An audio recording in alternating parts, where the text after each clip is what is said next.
public meeting. Anybody can come and be.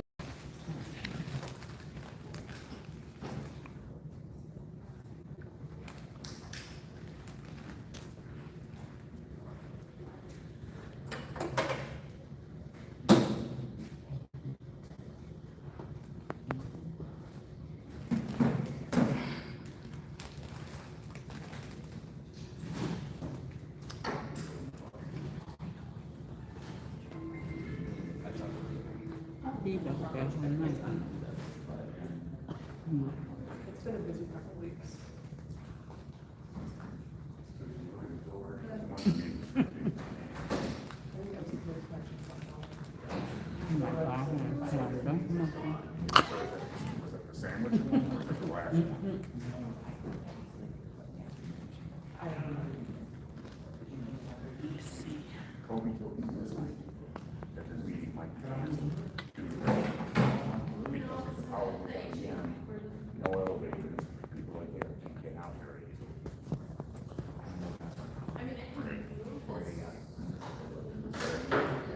Let's see how close we can get to the screen for this presentation, because we got to get these people together. I promise you that man rubber probably is the soup. Lord have mercy.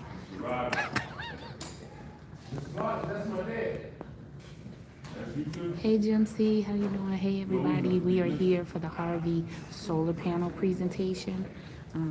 And I have some interesting things to tell you about that too afterwards. That man still did not have a business card. He still did not have a business card. This is the third meeting, no business card still. But, okay.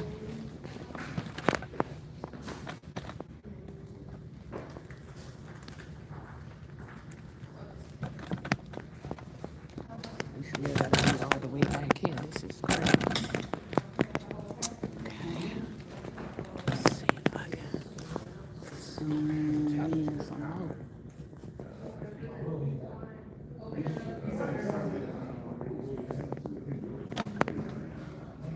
This is the first meeting of 3 meetings today. Fixing Jesus. What? 3.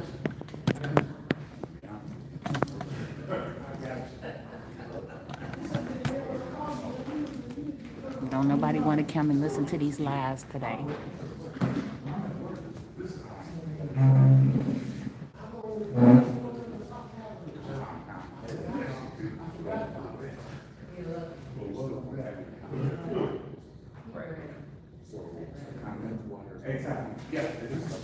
And y'all see the fake,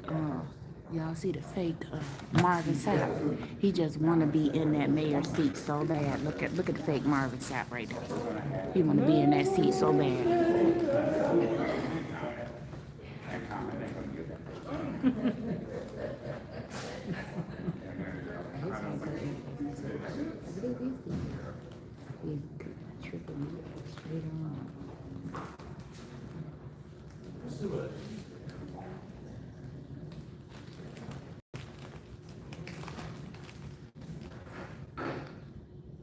Okay.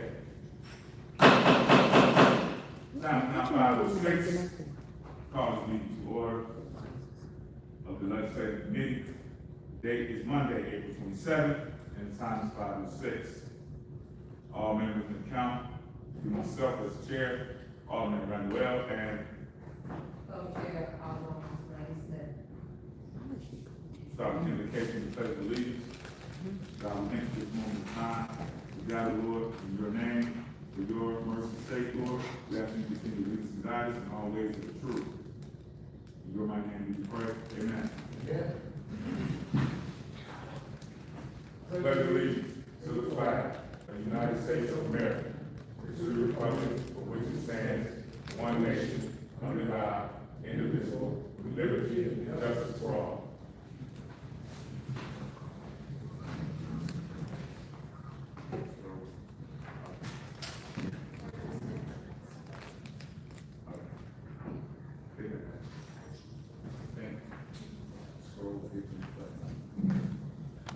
Okay, everybody ready? Pretty good? All right. The next item on the agenda is public hearing presentation, for the City of Harvey Solar Project. And we're also gonna have our public comment at that particular time. If you signed up, you're welcome to ask any questions, or make any comments that you would, so please. Please, sir, introduce yourself and you can start your presentation.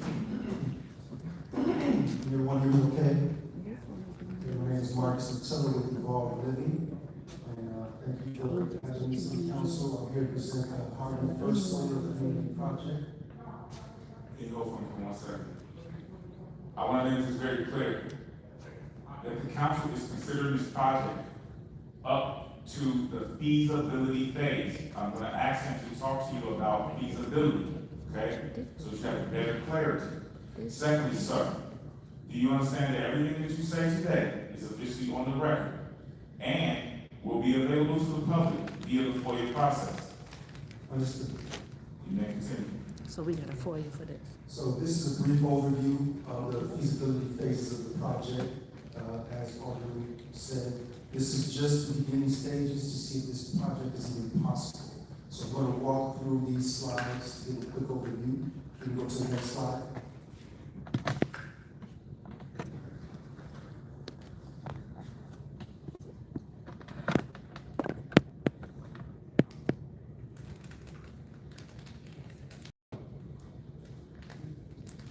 So that was good. Okay. That's the next. Yeah, you can move forward. Move forward. Yep. Okay. We can't get the report, but we can. Okay, I have one more. To the, Harvey First Community Solar, the flow chart. Oh, you want to go, sir? You got two people, and neither one of them know how to work it. Oh, so go down here. All people. Not my people. You want to go, sir? Next one? Yep. Right there, okay.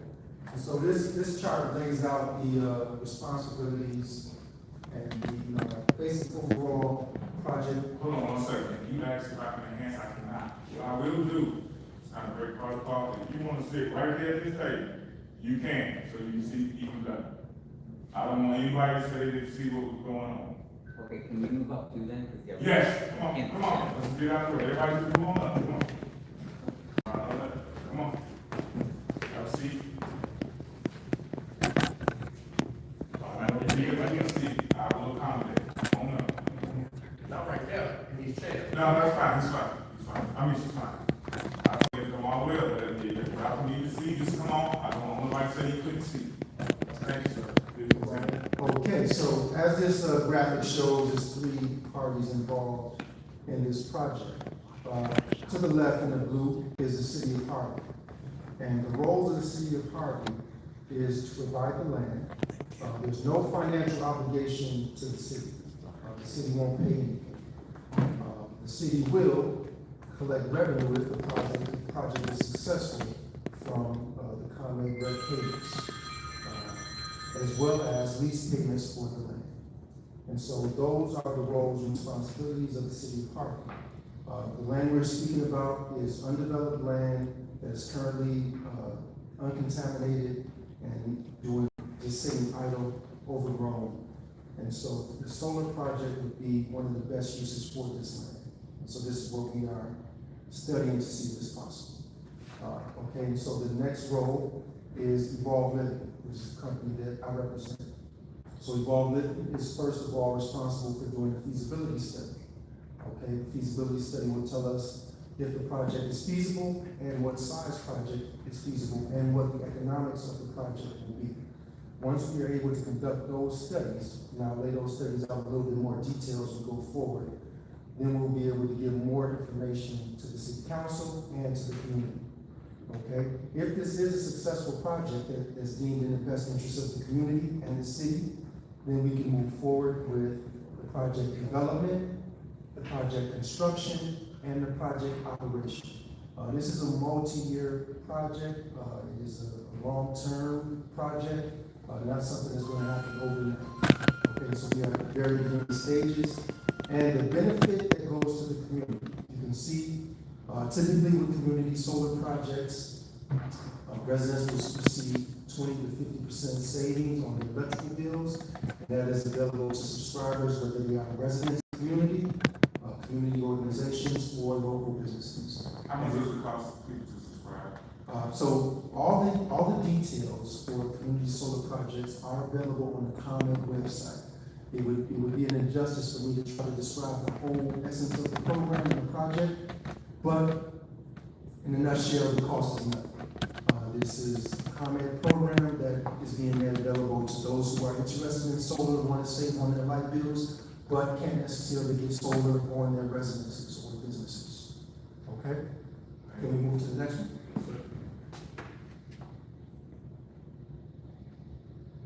Okay, so we're going to break down these 4 phases. Okay, we're here tonight to have the city council vote just for this first phase, which is the feasibility study. And our goal is to validate that the site is suitable for the solar project, to do technical studies to see what the size of the project and capacity may be, and to do economic modeling to see what the environmental and economic impact will be of the solar project. So we're on phase 1, and that's all we vote on today is phase 1, correct? Correct. I'm saying again, phase 1, and all we vote on is phase 1, feasibility. You may continue, sir.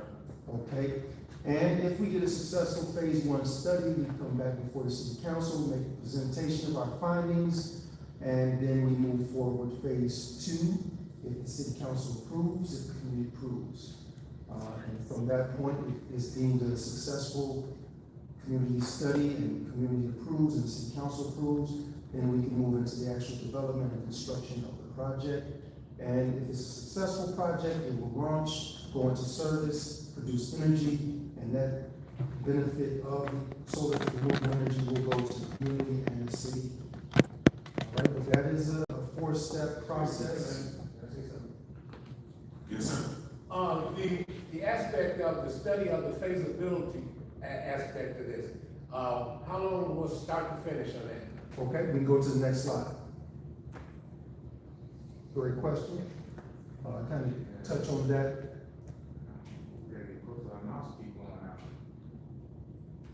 Okay, short answer, 1 to 2 weeks to get initiation of the site data collection, right? So we're going to go to the site, collect data on the site, and then we got 3 to 4 weeks of technical tests, screening, studies of that nature.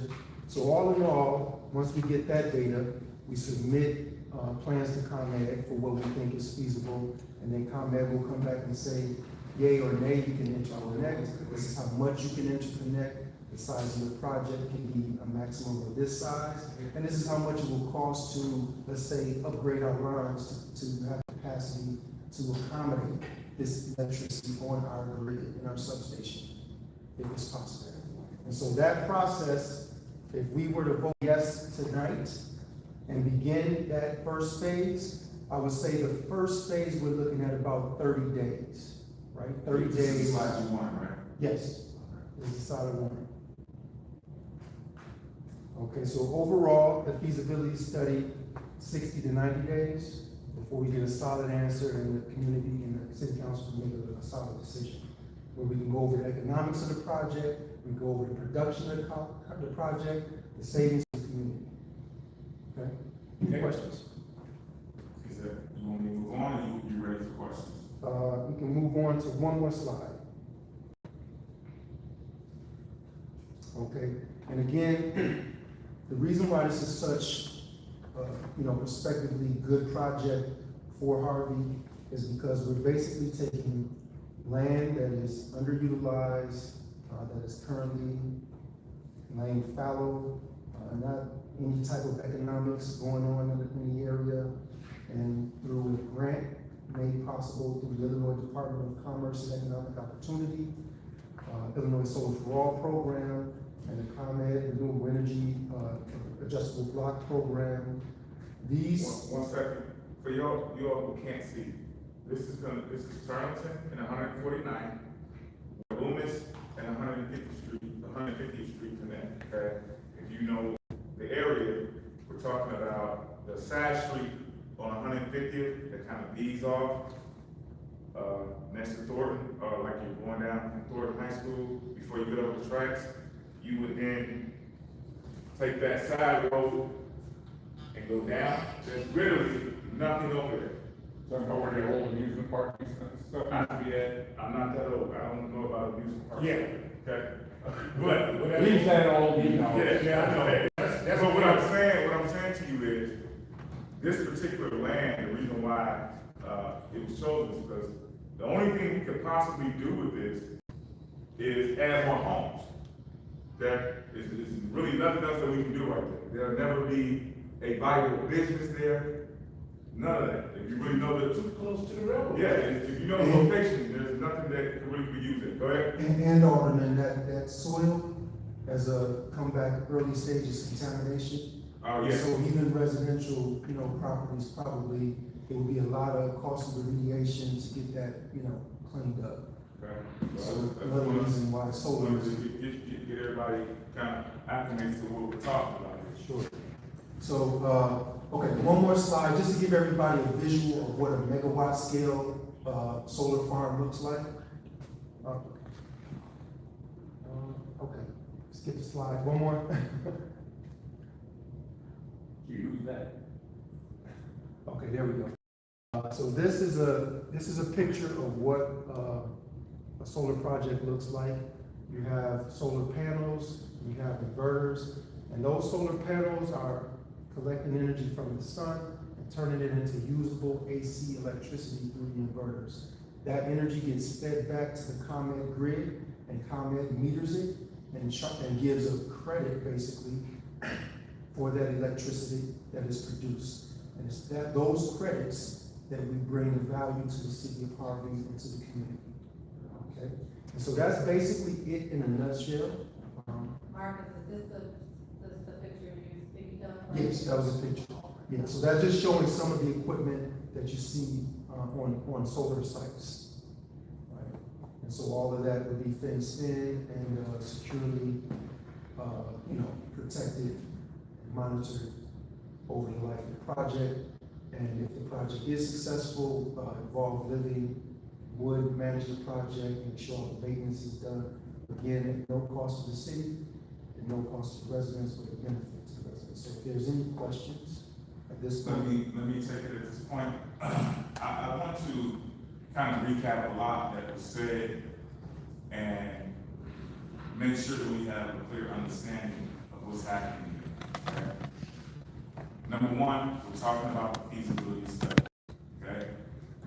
We need to see if this, in fact, that particular site will be approved for this project. We need to understand, ladies and gentlemen, we can do this.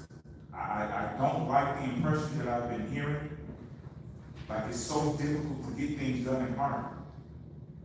All these other communities, Southern, the Cal has it, like, I don't understand. It's not that difficult. We're talking about solar panels. You put them on your house, why can't you put them on the ground and let everybody benefit from it? Now, this costs us nothing. Sir, can you say that again for the record? How much does this cost the residents of Harvey? It's going to cost nothing to the residents. Why doesn't it cost us anything? Well, because this is a state-funded program.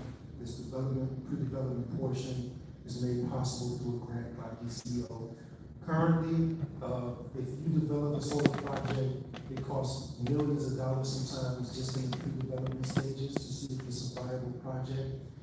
Thankfully, through the visionary leadership of leaders that we have in Springfield, funds were made available for this basically solar for all program, so that those in less fortunate communities can have access to renewable energy. And so that's why it costs nothing. Who is responsible for maintaining these panels and maintenance on the land? Whoa, the taxpayers of Harvey. It won't be the taxpayers of Harvey. There will be no cost to the taxpayers of Harvey. This will all be done with the economics of the project. And I mean, the outside of me saving money on my light bill, will the city possibly generate any revenue from this? the city will generate revenue. The income that will come from direct credits from ComEd will go to the city as well. And some of that will go to savings for the customers as well. Thank you, sir. At this time, let's start with our public comment and questions. Ryan, I have a question. Big fellows, go ahead, Alderman. Will there be room for expansion if this project proves to be successful? Say down the road, years from now, can we expand at this particular location, or would ComEd be willing to maybe look for another site so the citizens of Harvey could, utilize more, savings? That's a great question, Alderman. So this particular site, has its limitations, physically and geographically. So there's only so much that you can fit on that land. But thankfully enough, Harvey does have other sites available that once this project is a go and it's operation, everybody's happy, you can look and say, hey, is there something we want to do on other sites?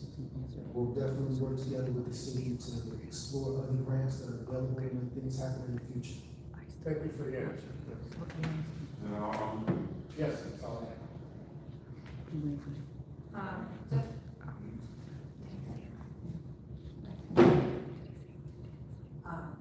with regards to the land, this is land that's been sitting probably for decades, correct? I would say at least yes. Yes, and that's land that the city hasn't gotten a dime off of at all. I would say that's So we correct. probably have to pay streets to keep it clean and things of that nature. So I just wanna make that we know how it's really costing us for the land to be taken care of, as opposed to someone.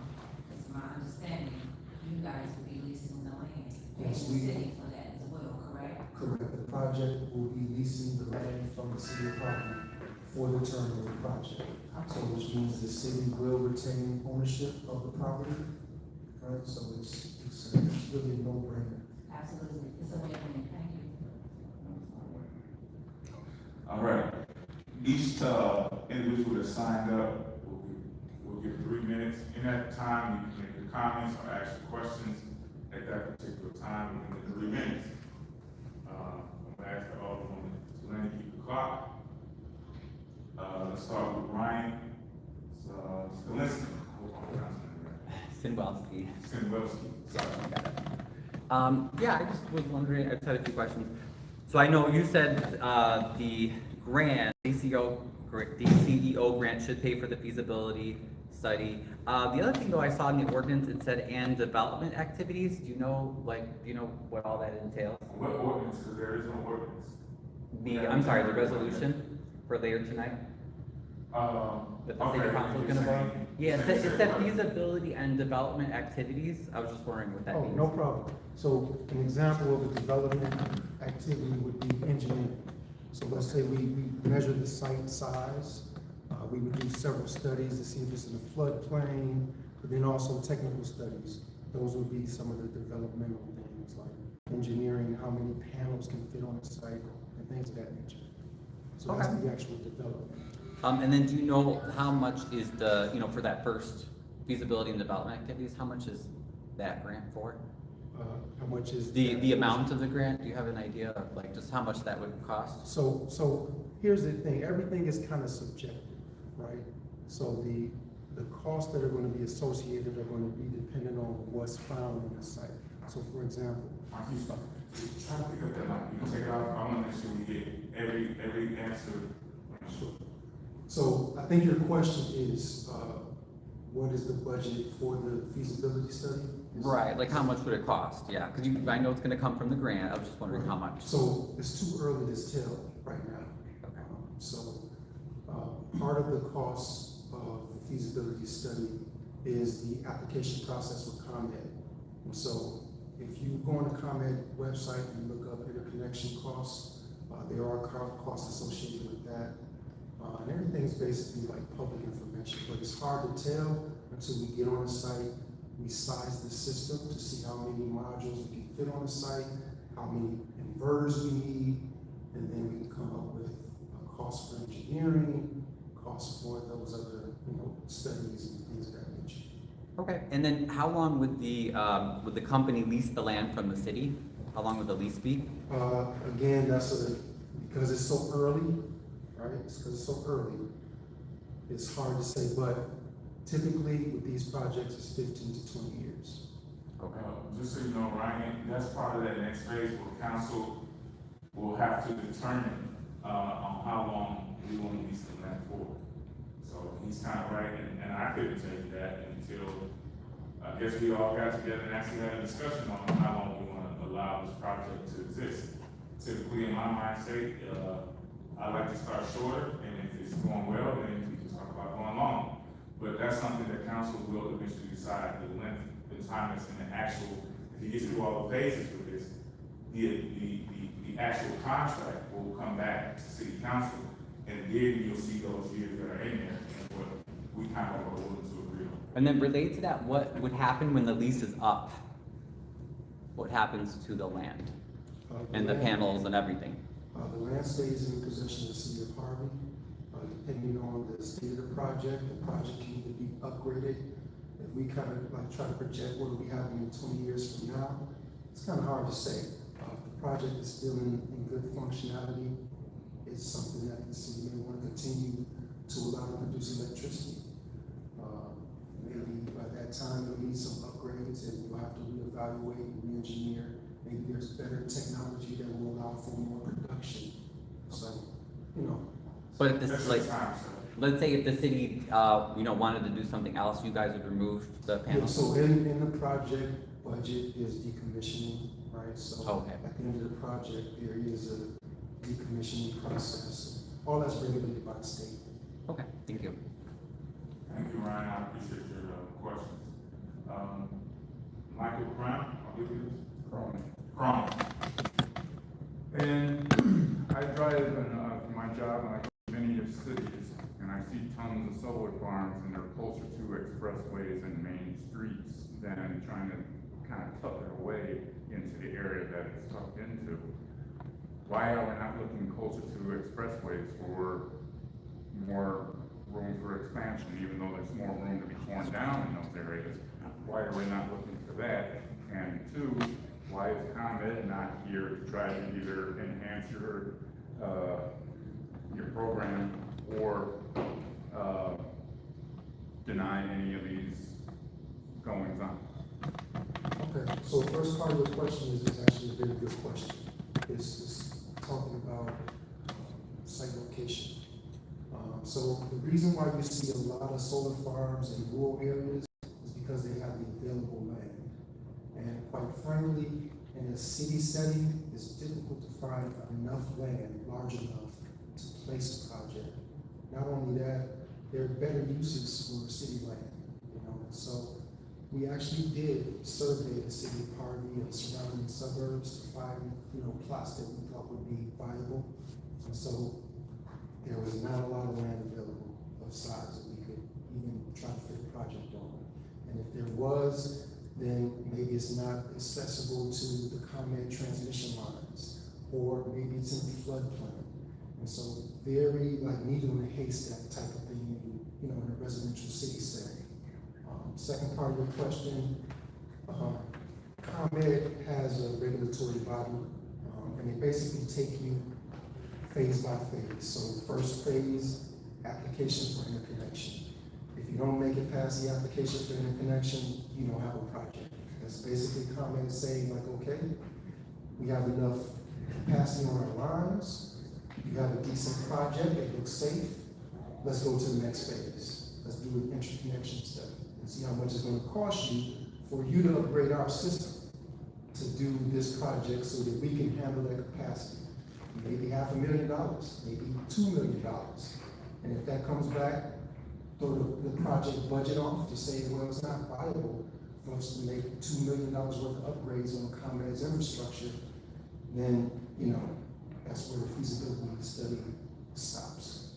So as far as the age is concerned on some of the equipment of ComEd in the city, that would mean that they would have to come out and upgrade the whole thing, and that too, who's gonna end up paying for that? That's not you. That is us. So that is us. The only way that the project moves forward is if it's economically viable. There's a point where we budgeted for upgrades, and if it goes beyond that, then the project doesn't become economically viable. So the good thing is that these are upgrades that ComEd needs to do anyway to their infrastructure, so it's actually going to benefit the residents because we're bringing in new power lines at our expense. We're helping them upgrade their substation at our expense and other projects in the area. So it's actually a net win for the average, resident and consumer of electricity. Then the last part of the question would be, if they were going to do all this, would they consider doing anything like what they do out in Carpentersville and some of the other areas, is putting the lines underground, rather than trying to keep them above ground with all the trees and all that sort of thing and fall onto them? Great question. Another benefit of being in a rural community is that you have a lot of unobstructed underground pathways.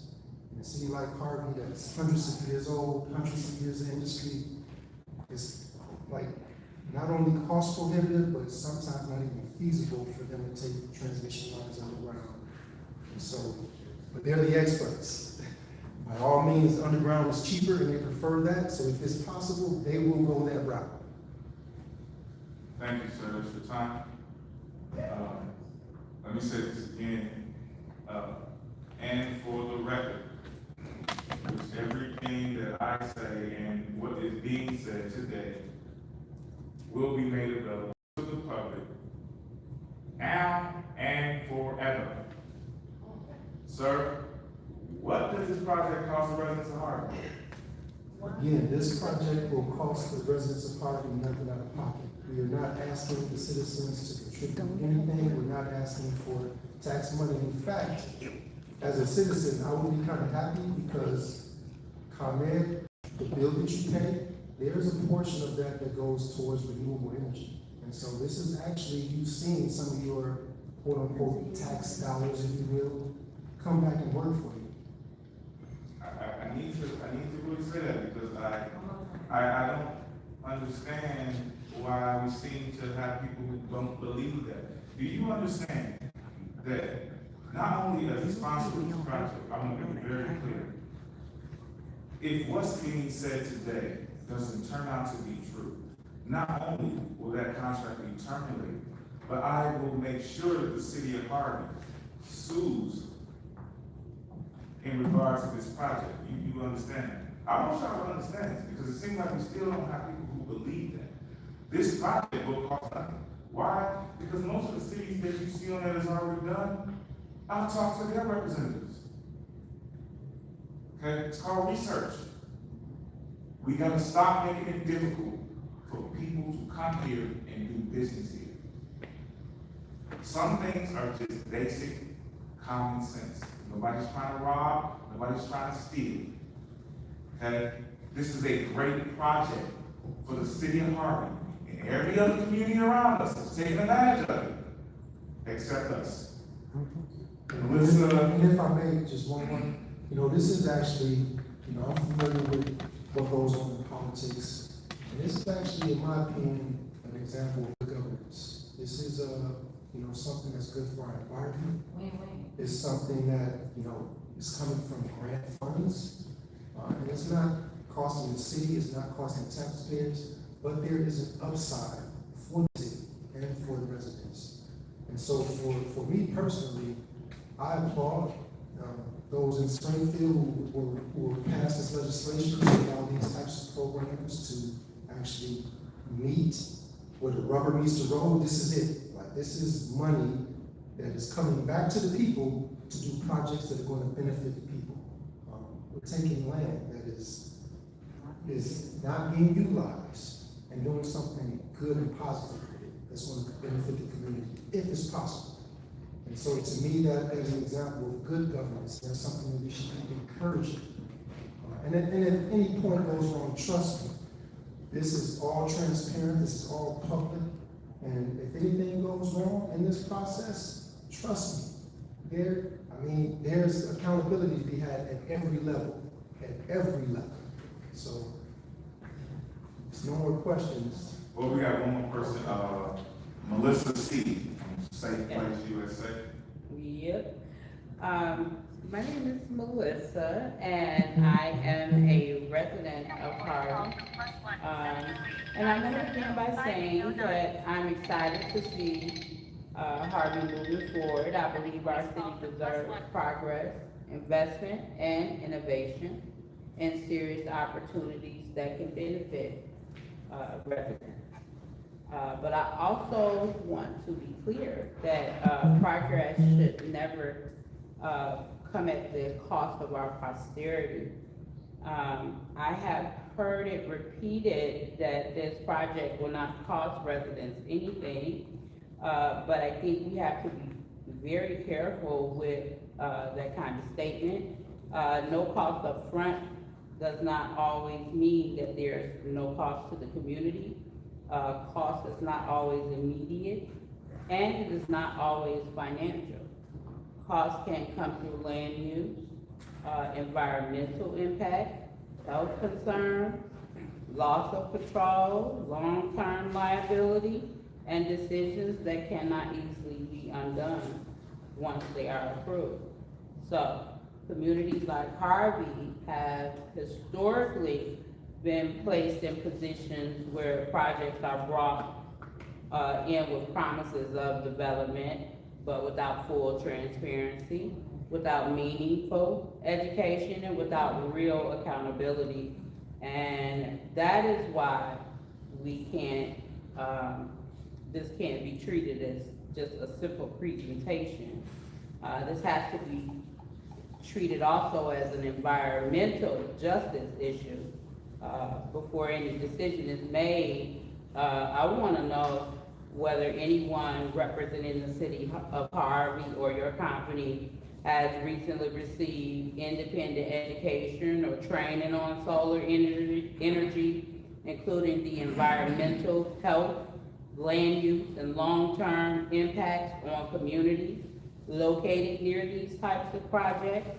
I also want to know what education has been provided to the residents, not just information from a company that's proposing the project, but independent information that allows the community to understand both the benefits and the risks. And when these panels become obsolete, You're running out of time, you probably should let him answer one of those questions.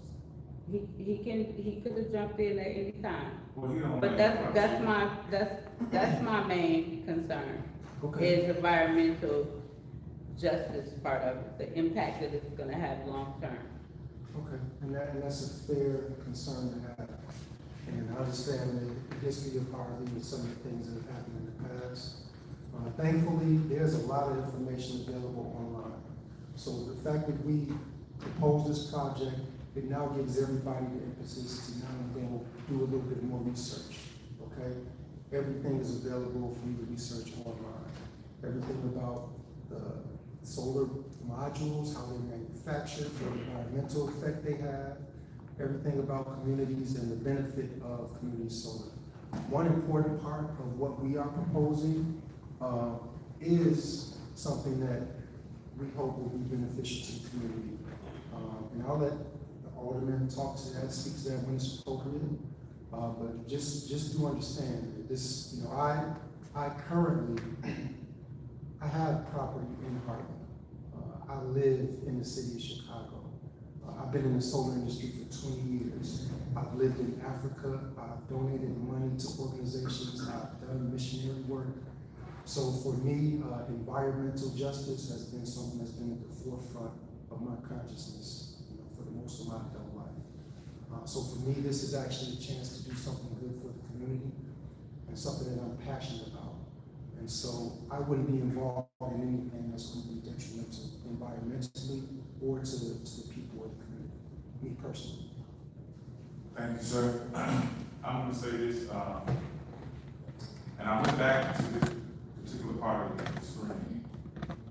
Listen, you can do what I did. We talked the street with you. Except on the project. Did that. I did that. Who did you speak with? Governor, Excuse me? the governor of the town. The governor of the town. Okay. Like again, please reach out to them. Talk to their officials. They don't have a governor, okay? Mayor, governor, But you'll find out that those projects are going very well, okay? Again, this is something that's very simple. It's not harmful to anyone, and it doesn't cost anybody anything. And we stand all to gain and none to lose. Mr. Alderman, right? I just want to make a brief statement in regards to the concerns that my sister, Miss Melissa, had back in the back.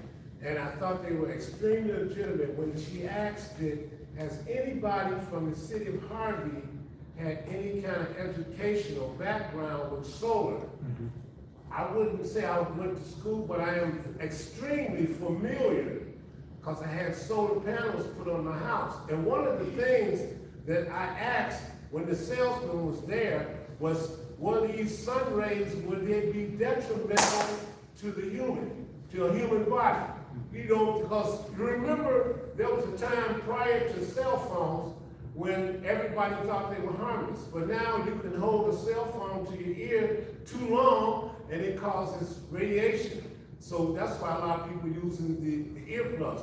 Well, the salesman, and they assured me, and I don't think it was under the pretense that they were really trying to sell me on these panels, but he showed me documents that showed that they had did extensive studies on solar, and there was never any cause for or anybody being harmed due to the radiation or the rays that come in due to solar. So I hope that might have answered part of your question. Yes, may I say just one last thing, please? Yeah. It's only because I feel like when we come in as the community to engage with you all, and when you say things like it's really simple, I'm gonna just express for me. I feel like it's being framed in a negative way. I think these are valid questions. They are. I think that no one is simple for asking a question, or no one is remedial for asking a question. But I just want to make you aware of how it may come off to. Let me say this. Yeah. It was not geared at anyone here tonight. Mm-hmm. What it's geared at is the things that are being placed on social media.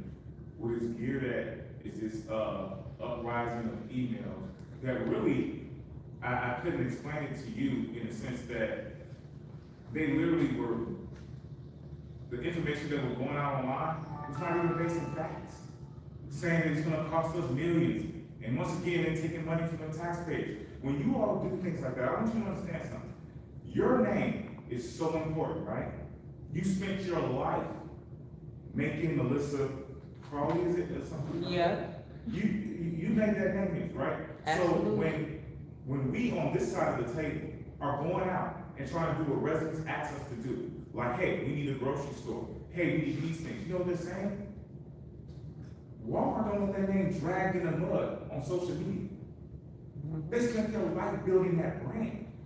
And so we need to be very careful when we're putting things out and we're saying things. Make sure it's based in facts. Right. Ladies and gentlemen, I understand the damage that was done to the city of Harvey under the previous administration, but we're not that. So don't put us under that same microscope. All right. When we're trying to simply do what residents are asking for. You want more business here? We want it too. But if every time that they come and they try to present and you drag their name through the mud, they're not gonna come here. Let's be careful. Our voices matter. If you want it, support it. It's okay to ask questions and make sure that, and hold us accountable to make sure we're doing it right. I have no problem with that. But don't draw conclusions until you actually have the facts. And if you have the facts, I've said this before, to anyone and everyone, Dominique Randall L. will stand with you. I will go all the way to the FBI with you. I will go to the Attorney General's office with you. But until you have that, stop making it look like it's something corrupt happening here when it's clearly not. I'm with Red. No, right. Okay, now y'all going too far. Y'all know the police took me to jail, Ma'am, arrested me, ma'am. so don't tell me you gonna go to the FBI Please with me respect and the stuff process. like that. I We're mean, not talking- Ms. talk Crawley, with Ms. transparency. Crawley, I'm asking you to please, I'm not Yeah, making but I'm this just personal saying, don't and about gaslight. whatever happened to you. Don't Okay? gaslight. Now, Alderwoman, if you needed to say something. Yes, and I then we're would. gonna- So, back to when we get things on social media and everybody puts everything out there without checking facts. And it's not that we're directing it at residents, but we know our common people. The community sees the common people who are doing it. And what it does, it puts a very bad light on the community. You will make developers not want to come and do business with us. And what it means, in my opinion, and those on the outside, there's a cancer cells inside that's killing the city from within. And that's what you're doing when you're doing that. For example, if I wasn't even sitting in the seat, you can't tell me the sky's blue. I got to find out for myself. I don't believe anything anyone tells me. So, I'm not gonna call the governor. I'm gonna call the mayor of Streeter, Illinois, the mayor of LaSalle, Illinois, Dakota, Illinois, and Southern Illinois. Whatever those towns are in, I'm gonna call their mayor and ask them. We're gonna be doing a project here in my city. Can you tell me a little bit more about it? I'm gonna get their name. I'm gonna get their contact information, because I'm gonna say, that's the person who I talked with. This is the person who validated what they said about it, whether it be positive or negative. And see, if I wanna know this negative, if I really wanna kill this dream for the city, I'm gonna make sure I get that person's name and their phone number. Because John Joe told me that this is happening in their city, and it's not good. So again, I would say win-win for the city, because we have land that's sitting here. When you have vacant land, in the community, and I printed it out, because I know I didn't get my real estate license, but I have been in school for real estate. And guess what? I pull up every land that in my ward, who owes, how much they owe. When I see even the houses, not only the businesses that haven't paid, the houses where they owe at least $5,000 per year. Oh. And everybody's up there, oh, they got rid of this house, it was worth this, that, but we haven't gotten one dime off of that house for 10 decades, but we're in here protesting, then where's the money, show the receipts, all of those things, and those are receipts, and we got people, got real estate license right here that can look up receipts themselves. Including them FOIAing all the receipts. When you FOIA, you get receipts. That's the gaslighting part we're talking about. Two, that people put out those lies and say, where's the receipts, and they have receipts right in their hand, and they report what they want to report, not the truth. They report the false stuff to try to soup up a line of a story that makes us look bad. Everybody's looking at us. Everybody's looking at us. Now, if I have a piece of land, just like I've seen people go down Dixie Highway. I grew up back there behind Dixie Highway, and that land been sitting there vacant for 40 years. I remember they built them houses back there for that small little community over there. Prior to that, since 1972, that land has been grass.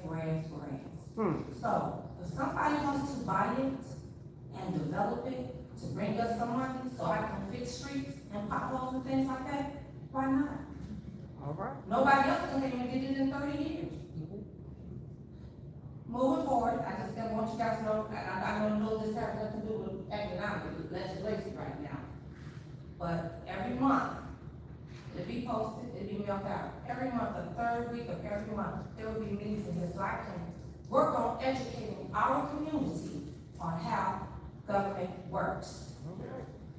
It's gonna be different topics. That way you don't have to listen to the people that think they know about government. It'll be somebody that's professional, can tell you about government. And I mean, everything that you want to address is gonna be addressed. And guess what I'm saying from Mrs. Smith?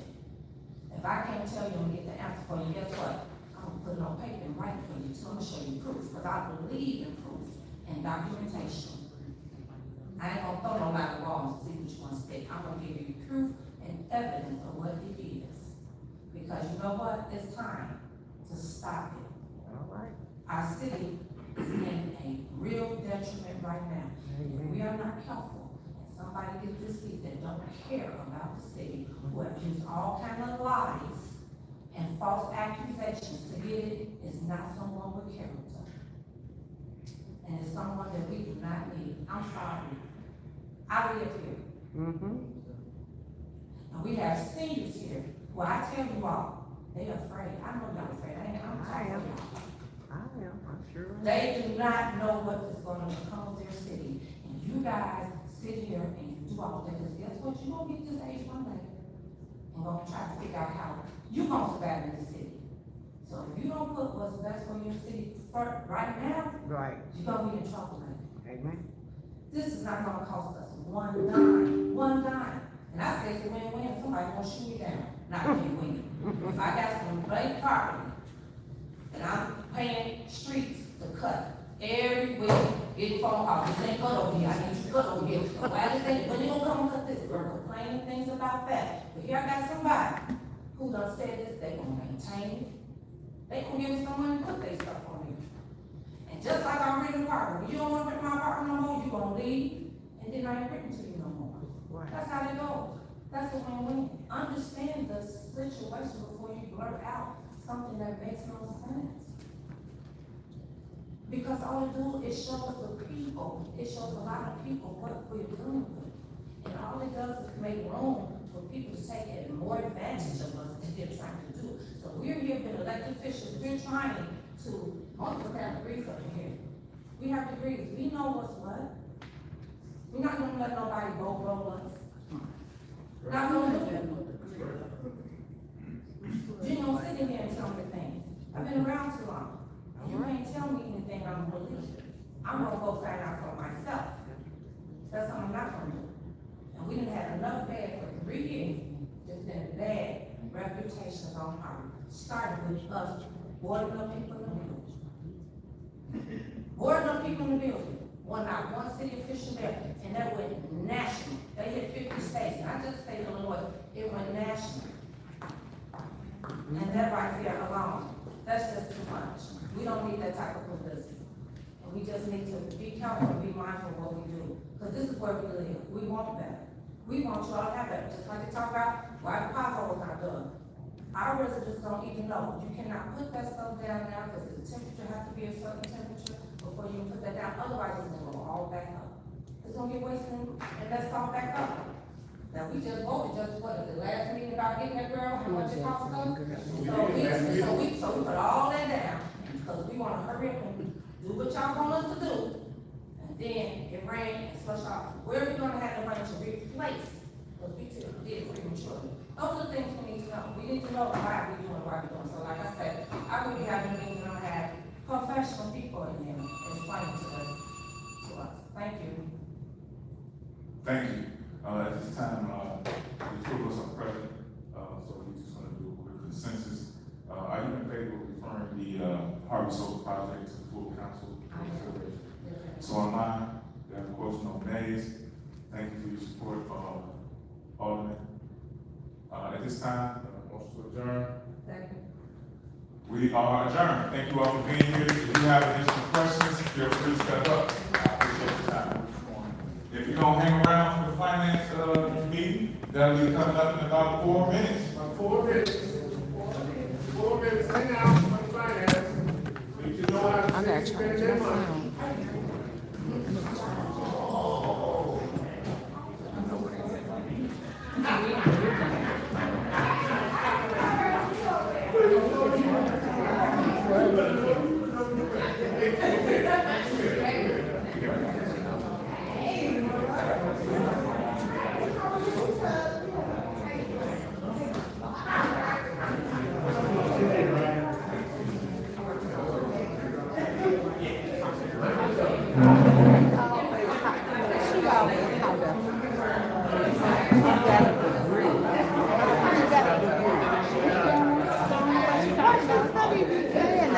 Like, you know,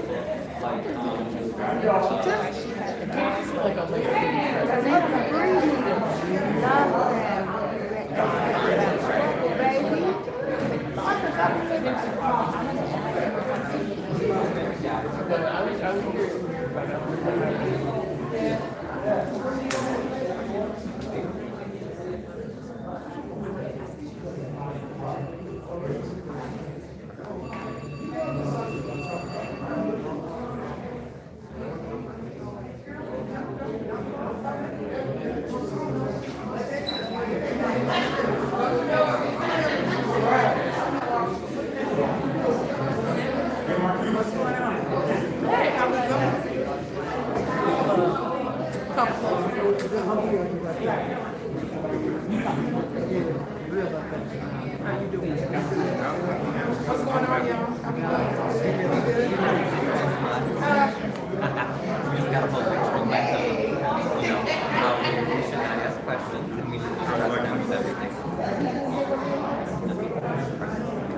glad that y'all still ask the right kind of questions that you need to ask. Again, this is, Yeah,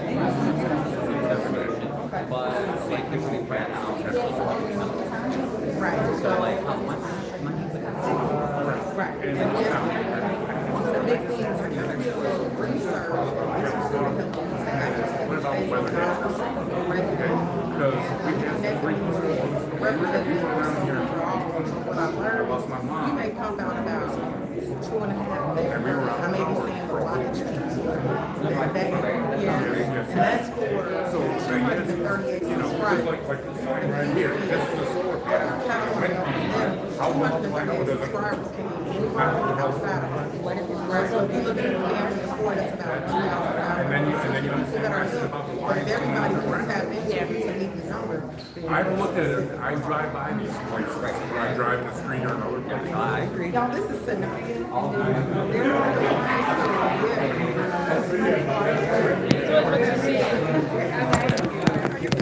Hey y'all, I'm gonna try to stay plugged up, but I need to charge my phone, so bear with me a minute,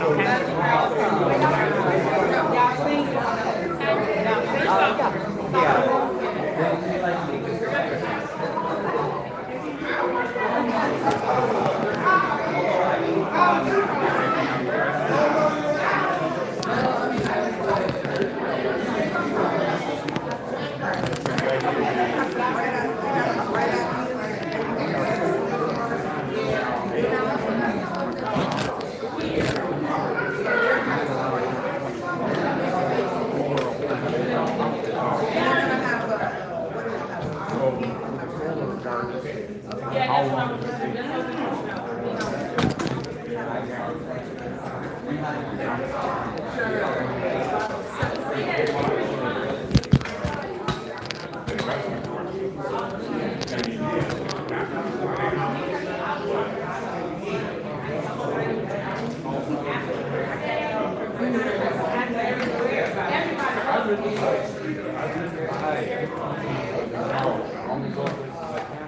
And they're waiting.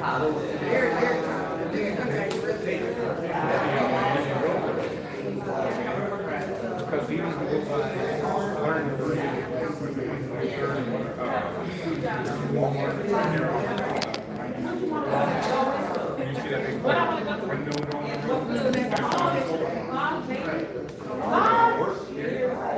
Wait, what were we talking about?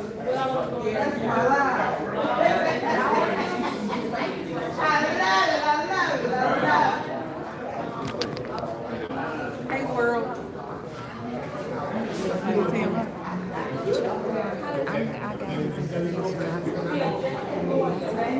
Let me squeeze by you. Sorry. Pardon me, pardon me.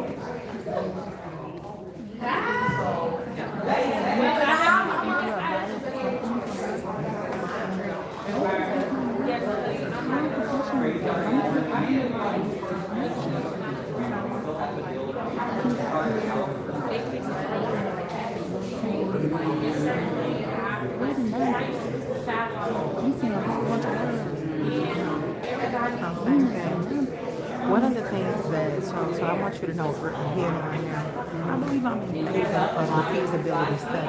I didn't say execution. I just that. I don't think there's anything wrong. So for the study, you're going to confirm. I don't think there's anything wrong with it. The contradictory comments. You can't know this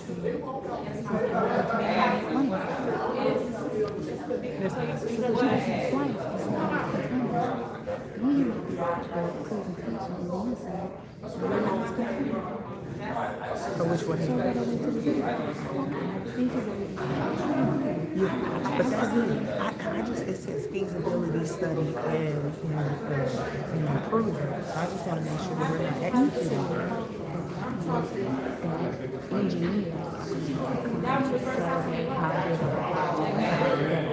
So that means they will be putting in sticks and flags, and you will see stuff that looks like development is going on.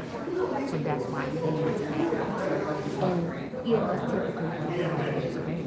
My thing with this feasibility study is Colin should have been here with you if this is the piece of land that we're looking at, they should have been here to answer questions to say what their part of the representation is going to be. So the mere fact that you're here on the white communities and our counter, they bring listen, all the people of the people, anybody that's involved, they are sitting there.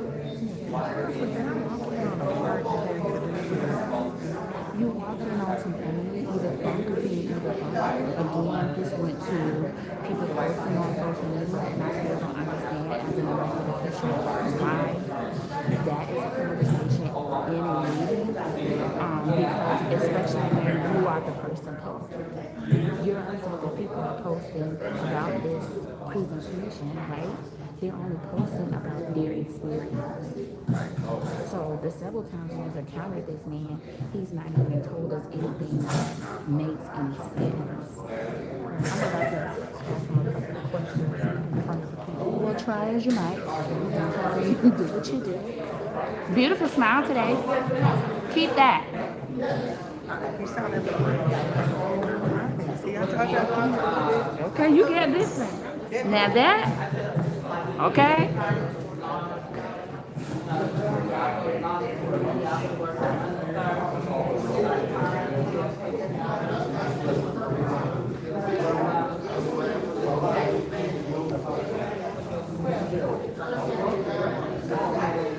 Ryan, I gotta use the bathroom, but my phone is charging, okay?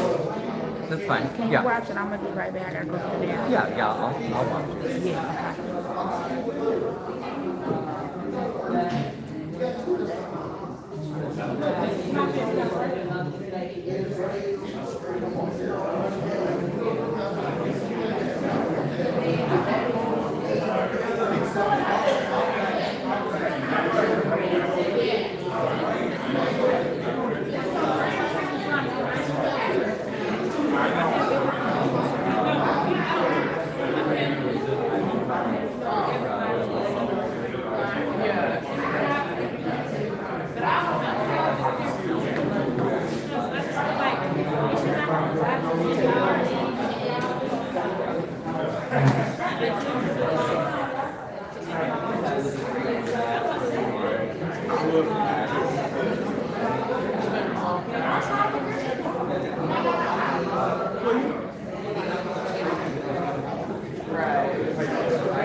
Keep up the good work. I've been reading your Facebook post, right on the point. And they're trying to scare you off, but keep doing it.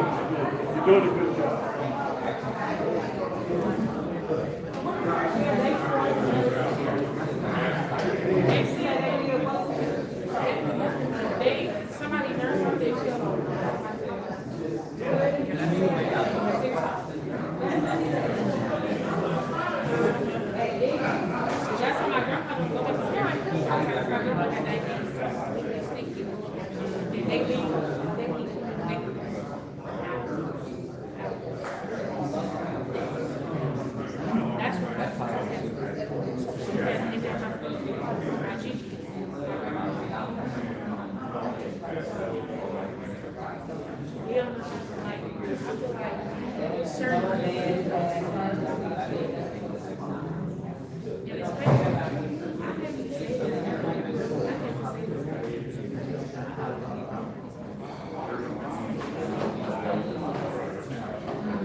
thank you all for coming out. You will have an opportunity to have this public statement, comment later, and questions, that sort. Right now, we're going to call the meeting to order, and I'm Chairman Rogers. I'm here.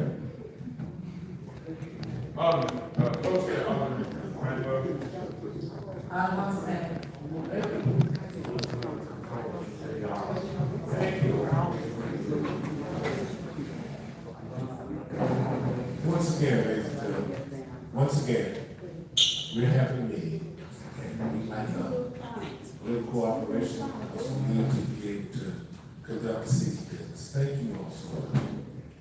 I'm going to open with prayer. Gracious Lord, Heavenly Father, thank you.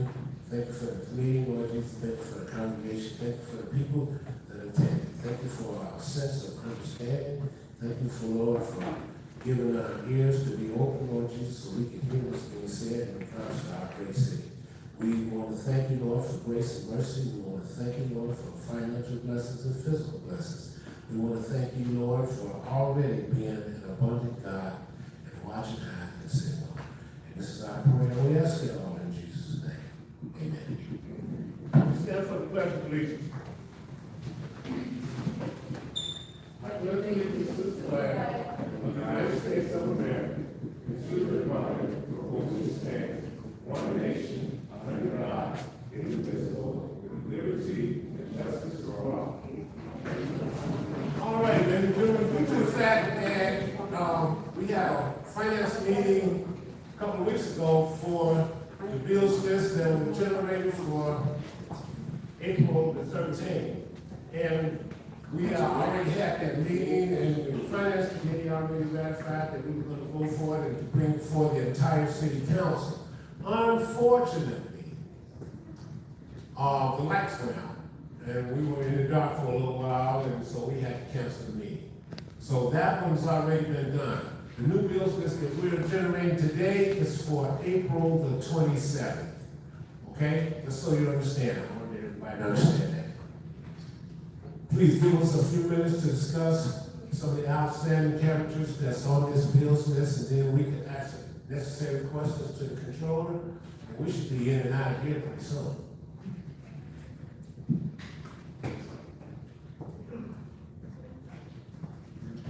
Yeah. Actually, nothing, I just had a question about, let's see, what's that, I want to say that's, probably 132. We got equipment rental from LiveView Technologies. Software, about, what's that, $2,276, what's that for? Generators. The generators? Yes. Okay. So wait, we got generators? Is it new? Is the power went out and didn't them come on? In the police department. Oh, okay, all right. I'm gonna say that way, John. And the last one from Flop Group. That's the cameras, body cameras. Okay, gotcha. And I just wanna call the attention, for the record and for the public. We did, the cleanup this month, correct? Now, just so we understand something, because, again, we do this to ourselves.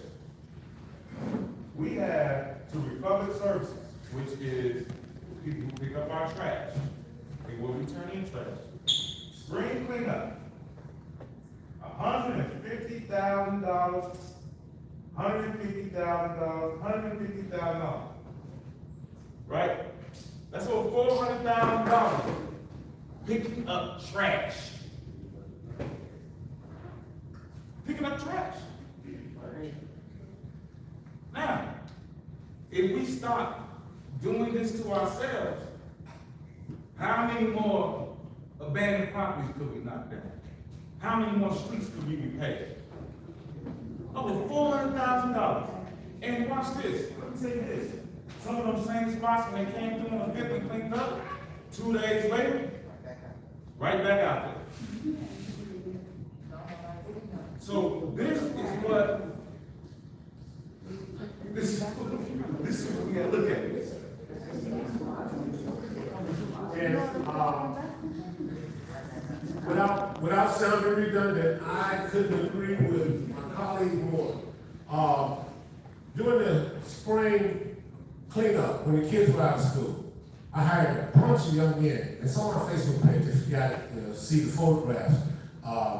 And we cleaned up a lot through some of the major entranceways and exitways coming down Halsted, into Halsted, and 147th Street. And there's a car wash that sits on the corner of 146, and it has so much debris. And I went and bought orange fence and paper clippers and plastic bags and gloves and everything's for these young men. And I paid them good, okay, because the city wasn't moving at the pace that I thought that they should be moving in. This is my ward. I'm going to take full responsibility for it. We had that car wash looking immaculate. And they took all of the plastic bags that they accumulated all this debris in, and they stacked them up in a big pile. And I got the streets and sanitation guy to say he was going to come get them. They didn't get them that Friday, but they got them that Monday. And there were 10 bags over here. Over there behind Larry's Lounge, there were 10 or 12 bags over here. Big, giant bags full of trash and debris.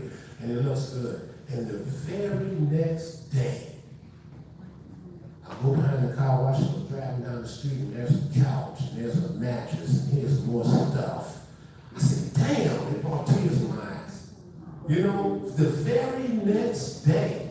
So I don't believe that the residents of Harvey are stooping down to that level, to where we're to the point where we're just too trifling to call our streets and saying, I'm calling the alderman for a trash receptacle. I think these are people coming in the middle of the night from other communities and they're coming in and they're taking advantage of it. So what we need to do is we're going to do more surveillance cameras. And I didn't want to get off on that right now, you know, because we still got finance to talk about. Mr. Wade, discount fence company for real-time crime center. There's two invoices for $44,415. Is that a misprint or is that two invoices?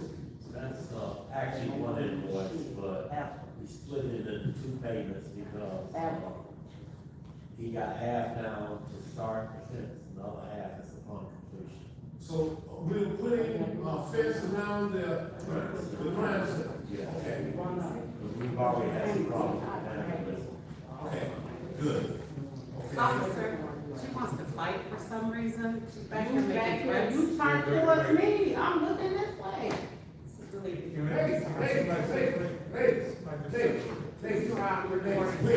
Ladies, we're gonna have a meeting. We're gonna do things decent and in order, same thing way we do it in church, okay? Okay. Whatever it is, it's over, okay? It's over, okay, thank you. Thank you, it's over, thank you.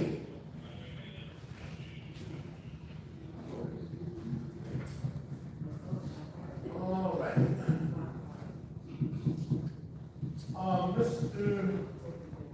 Controller, Mr. Williams, under our water fund, we have a invoice for M.U. Sampson Company for conduction of location services for Loomis and a conduction line location service at 150-35 Road. But there's the exact same price.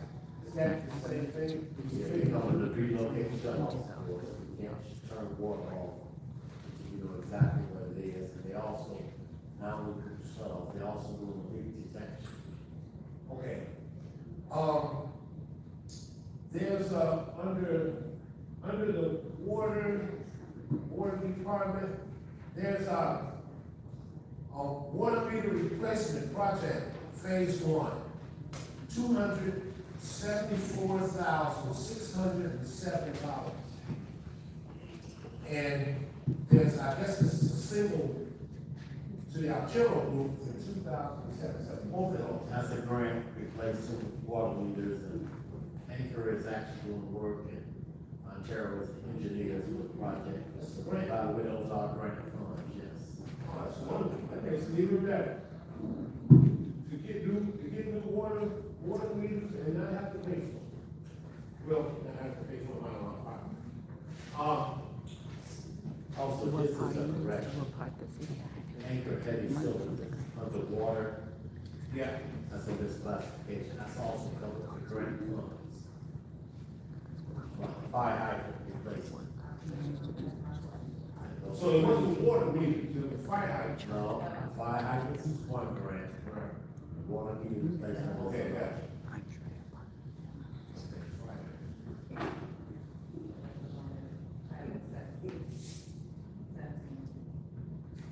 Gotcha, gotcha. Well understood. Alderman Smith from, colleague, do you have any questions for council? Yeah, just one question, so those are two different grants, am I correct? Yes.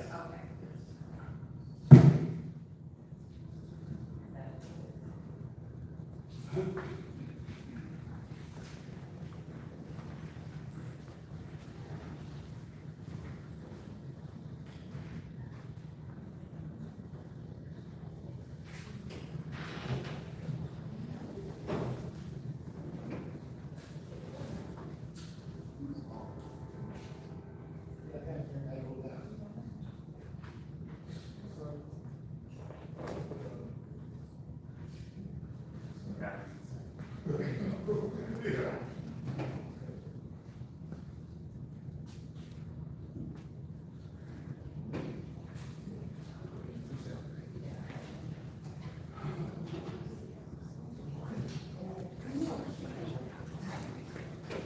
All right, so,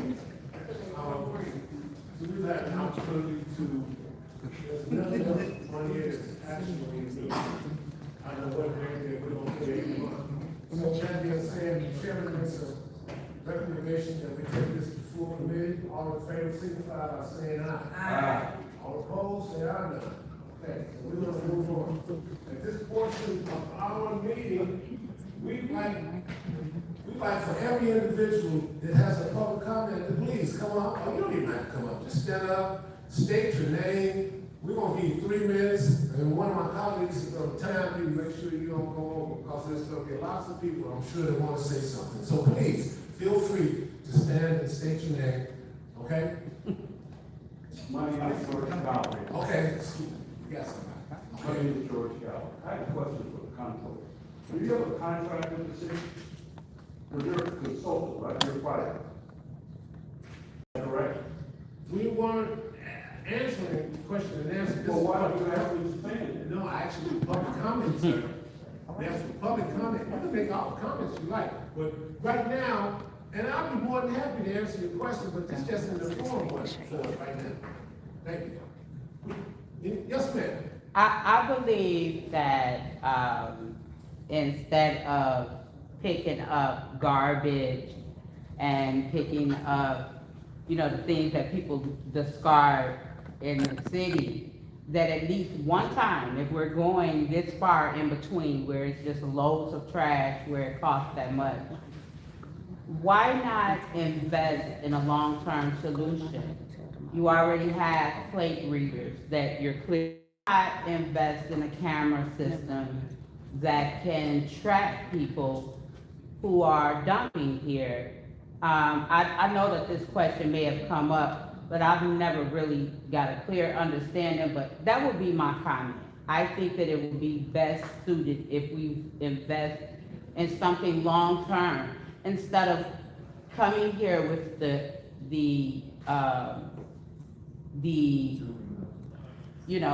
with the celebration all the time about you guys. How about we have something long-term? Duly noted. Ms. Crowley, thank you for your comment. It's very legitimate, and I'd love to discuss it with you sometime after the meeting, okay? And we can go into details exactly on why. Yes, ma'am. Yes, hi. I apologize, you guys, earlier for yelling out, but as you know, and I've stated before, I'm a Harvey resident. I'm here to be a part of the solution, not a part of the problem. We have people here that are here to antagonize, to create chaos, and just offer further problems. Melissa Crowley has sat back here since I've gotten here. Don't even talked know about you. policy where I had to go out here and summons and all. Don't know you. You're not gonna publicly I attack would like me. to speak You are not gonna publicly attack me for using my freedom of speech. No, you not. No, you not. No, she out of order. She's out of order. She's out of order. Please, listen. If you want to make a public comment, we're not going to use anybody's name. Okay, and this is in regards to financing. We're not talking about how somebody may have been disrupted earlier part of the meeting. We're not going to discuss that. Listen, I don't entertain nonsense, okay? We're not going to do it. Thank you. And I apologize for that, and I retract that part of my statement. However, the fact remains, I have every right to be here and to speak up and to listen and to ask questions without being back here being ostracized, criticized, and called out my name. So I think that is very legitimate to address, and that is the only thing I'm addressing here. I think it's ridiculous. People need to grow up and be here and be a part of the solution, not part of the continued chaos and the continued problems. And I'm appalled at some of the people that are feeding into the mess. I have it recorded, smiling, laughing, a kiki, when this is about solutions and moving the city forward. Thank you. Thank you so very much for your comment. And I wasn't gonna make any rebuttals to anybody, but I think that every individual that sits in this room has the right to feel that they can come into these city council chambers and be a contribution to the betterment of this city. And I want every individual to know we do not tolerate nonsense in here. Okay, I'm a Christian man, I'm a man of God, I'm gonna stand on God's word. What we do decently and in order. And we're going to continue to do that. Thank you all. Thank you all. You studied. Ms. Mary, would you like to say something? You? Okay, please. Okay.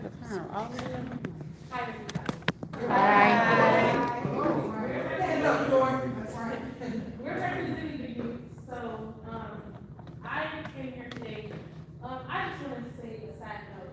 How are we gonna bring people together when we have adults in here fighting over stuff and bickering about stuff, and we supposed to listen to the adults with the adults and their comments and what they want to bring to Harvey. We cannot listen to the adults and listen to their comments to bring to what they want to bring to Harvey when we have people in here want to argue about what to bring to Harvey. And to answer what I'm sorry, yes, to her, what you said earlier about the Walmart thing, like, I do agree a little bit what she's saying, like, Walmart don't want to come here if people from our community are throwing out comments and stuff. But at the same time, why do Walmart want to come out here when it looks like we're in the trench or something? Like, we're living in mud and dirt and trash. But it also, like, come back to y'all too, like, we can fix sidewalks, but we can't fix the streets. We can bring gas stations, liquor stores, and all type of stuff, but we can't bring stuff for the kids. Like, I can't even let my little sister walk home because his people at the corner wanting to talk to her. And she's a minor, like, that, y'all have to speak up too. Like, y'all want the youth to speak up, but we can't speak up because it's almost like y'all don't hear us. I feel like everybody don't have an opinion or something about our community. Everybody needs to step up and help fix it. It's not just just the mayor, it's not just our government, it's also us too. As people and as black people, we should all need to come together and fix this. This should not look like Chicago. That's the point. We're in the suburbs. Why would we want to look like the city of what gets talked about, where the bad always happens? Why would we want to make our community look like rubber and look strong away when Chicago is making more money than us? Now I'm gonna speak on this for the schools. Harvey put in a lot of money to the schools, okay, they get school fixed. But what about our transportation outside of school? Y'all got the school got people with yellow jackets on day and night, day and day, every day standing outside in the hot, the cold, the sleet, the rain, the hail, and the hot blazing sun, every day watching us to make sure we get home safe. I feel like we should invest in umbrellas. Why they didn't stand outside with an umbrella, got stand outside with a hoodie on? That's not what we need. And as adults in here, and y'all are 30 plus, y'all are age, We're as 16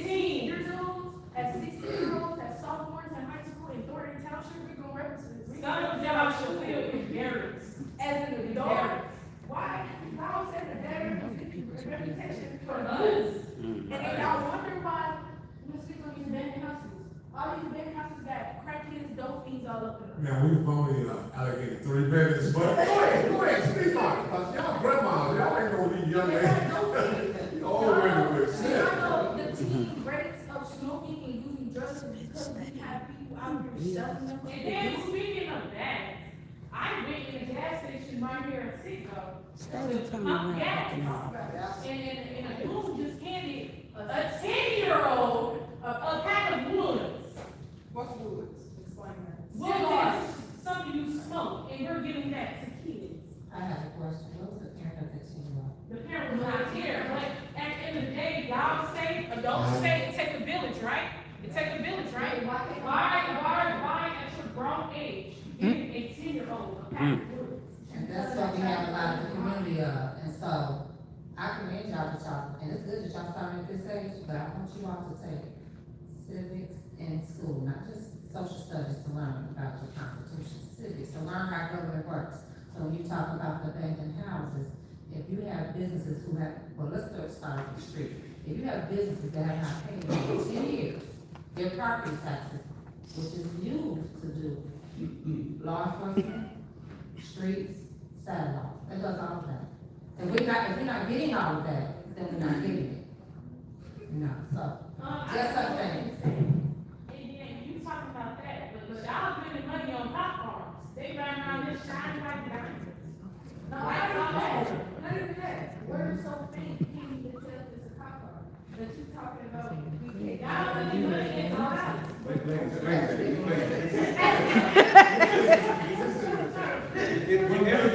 Yeah. Yes, let them talk, let them talk. Some of your concerns are legitimate, and some are not. Okay, I would love to sit down, I would love to just stand out after the meeting and try to tell you about the potholes and about the abandoned properties and how we go about it. But as what I look at right now, you both are part of the solution, not the problem. The fact that you've had the nerve to stand up in front of a bunch of adults, okay, and express some of the concerns that you had at 16 years old, I think you should be commended. Ladies and gentlemen, give these 2 young ladies a round of applause. I do want to say one thing, I know you want to move on, but ladies, again, I think that is fantastic what you all are saying. And part of what Ms. Smith was just saying is that this is a very difficult job, in the sense that some of the things that you all mentioned, people actually ask for and want. Those shiny police cars, showing visibility at night, is what some of those seniors and some of our middle class, everyday working people, they want that. So now, it's always difficult for an alderman or a mayor, right? Because with every choice, and I've said this publicly, with every choice that we make, somebody's happy, somebody's not. You all don't like the cars? A whole bunch of seniors love them. You know what I'm saying? No. This isn't the It's not about cars. You have to be mindful of people around. Them cars are driving around, and there's older people. I'm not trying to call you out, but you're a little older, you're driving on the street, and like that's hurting your eyes.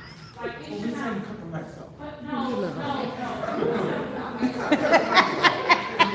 No, let's not let it go. Like it's not a laughing matter, and that's the problem here. We're sitting here as adults, y'all are adults for kids, and y'all taking it as adults, but we're dead. I'm not taking it as a joke. Well, I'm dead serious though. I'm not taking it as a joke. I'm 16, I'm dead serious. I'm just telling you, some people like it, some you people all have don't. exceeded That's your all. 3 minutes by 7 additional minutes. I think y'all had 10. Okay, so is there anybody else that would like to talk? Mr. Please. Mr. Hello, everybody. I was just going to be back on the garbage thing that you were talking about on the fly dumping. There are a lot of people that come to our city and they're dumping. They come out between 2 o'clock in the morning and about 4 o'clock in the morning. We got hit 3 times over in our area. They even left their mail, credit card, old utility bills, court records from Chicago Police Department, a whole slew of stuff. Okay, from 23, 24, and 25. So they're coming here and they're dumping here. Yes, sir. Okay. Yes, sir. So, and then the other part is a lot of people don't know the process for getting something picked up. Maybe we could put something in the water bill saying, if you need an object picked up, you know, this is the process that you go through to get it done. A lot of people don't You know. know what, I would love to talk to you about this after the meeting, okay? Because I want to talk to you about surveillance cameras and insertion into the water bill. Because, you know, we have, by triannual, spring, summer, fall cleanup, where you see all this debris out front. But there's, probably wouldn't pick it up at any time, but it would be at no cost. Okay, that's the time they do it for free. So I'd like to sit down and talk to you about that and, talk about surveillance cameras, because I'm in the midst of buying surveillance cameras. So that's great. And also, the word is out that they're getting wind up when we're doing cleanups in our city. And these people that own apartment buildings, when the city of Harvey saying that they're doing cleanup, they're coming out here dumping this stuff, taking advantage of what's supposed to be for the residents. Yes, sir. I don't know how we would combat that. And if we don't monitor it, then it's gonna constantly occur. And that's why I believe that, you know, every alleyway, every block, every shot spotter, every police camera, okay, should be backed up with a Ring doorbell or some other type of camera. That's the only way we can get that. Okay, because they've gotten to the point now where it's like you say, come out here in the middle of the night, and they just decide to use our town as their personal dumping ground. I'm not with it, and I can see that you're not with it. Okay, no, I really just like it. And I'm telling you, and I spend my own money, okay, to do the cleanups. And I have kids, and I pay them good, like me, okay? And they did a good job. They did a great job, so I said, I'm gonna pay them great. And then the next day, look at what I'm looking at. Okay, all right, ladies and gentlemen, once again, thank you. Ms. Chapman. Before I ask the question, I want to make sure that I yield the time to any constituent wanting to go over. Did anyone have a question? I don't have a question. I just didn't make sure you're part of your youth council. That's all. I was gonna mention that too, because I remember what's going on. Did I do all that, Courtney? Yeah. All right, so I did start this program for the City of Harvey Junior Council. If you meet the qualifications, I will let you go to the file. Okay? All right. I really want to commend both of these young ladies, having an opportunity to engage with them previously. They've just been very participatory with all community-related services across the second ward of the city of Harvey. So ladies, salute. Continue to use your voice to advocate for the needs of the youth. So that's great to hear all of the reveal that that's something that's most. One of the things that we have not discussed yet, is the fact that we did not, we weren't confirmed for the financial distress. And I think that's something that we need to learn the residents, that we did not meet the bottom 5%. Harvey was denied the financial distress designation because we did not meet the bottom, we did not meet those state requirements. We met the high tax requirement, but not the tax yield per resident requirement. So to say that it was based on taxes levied, not taxes owed. And so in the state of Illinois, there are about 1,300 municipalities. 65 of those would fall in the under 5%, and we didn't fall within that. And so again, my next statement to that end is that I really believe we can just have stronger financial oversight council. I like to propose and say this uniquely, presently from the public, that my colleagues, that I would love for us to perhaps put forth legislation that anything over $10,000, the same way in which we look at our bidding process, anything over $10,000, we have to take it has to first be referred to you all as a bid before we can sign off on it. Because in my research, right, we had about $12,400 that's been paid 3 times, so that's a total of almost $37,000. And anything that we're paying almost someone's annual salary is we want to identify a solution. So I like to see the work of the things that these entities, not saying that they're not doing work, we understand that things take money, services take money. But if you go to the dollar store and purchase something for $1 and approximately 32 cents, 7% tax on it, you're gonna see on a receipt that it costs that much. So we're doing things 100 times that amount. And we're all doing where I made the notation to kind of break it down. I'm very thankful that Ms. Chris has provided us, she reached out to the Illinois Department of Revenue. We were contacted as a city on February 19th, and giving us some grace. I mean, you all understand, there were many things going on at that time in our city, what had just happened. So it's understood why your name has been lagged. I think it's essential, I heard you say my time is up. I was just making note of it, I wasn't telling you to stop, I was just making note of it. Thank you.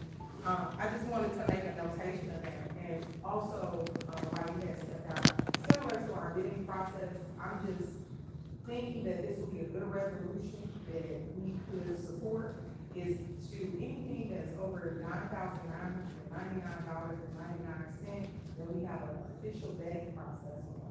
Because I noticed there's one charge, this for consulting, and we paid about $36,000. And perhaps that's the need to get to the point that we need to earn or to be allocated.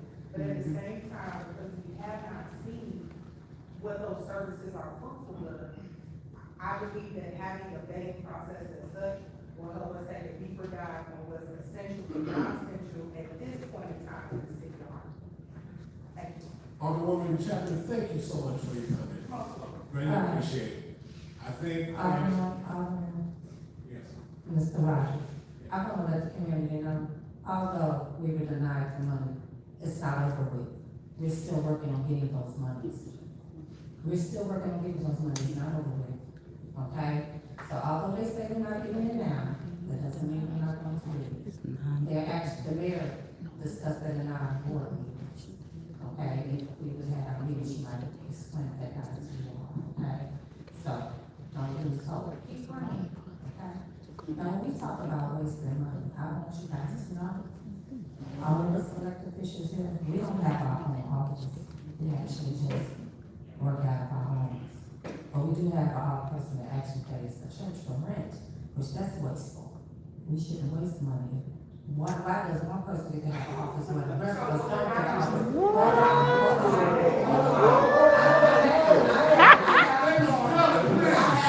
This cracks me up so big. The gaslighting. What that got to do with anything? We talk about finances, right? And we talk about wasting. How are the finances coming from you, though? She paid her own. Pay her own. We have to be respectful, and we have to tell the truth to shame the devil. So again, if you have 5 of us not paying for an office, because we all got not giving our office, and you have someone paying for an office, is that not wasteful? Is that not wasteful? That's her office. That's her office. That's her office. Get your own office. You could get an office. Get you an office, Mayor.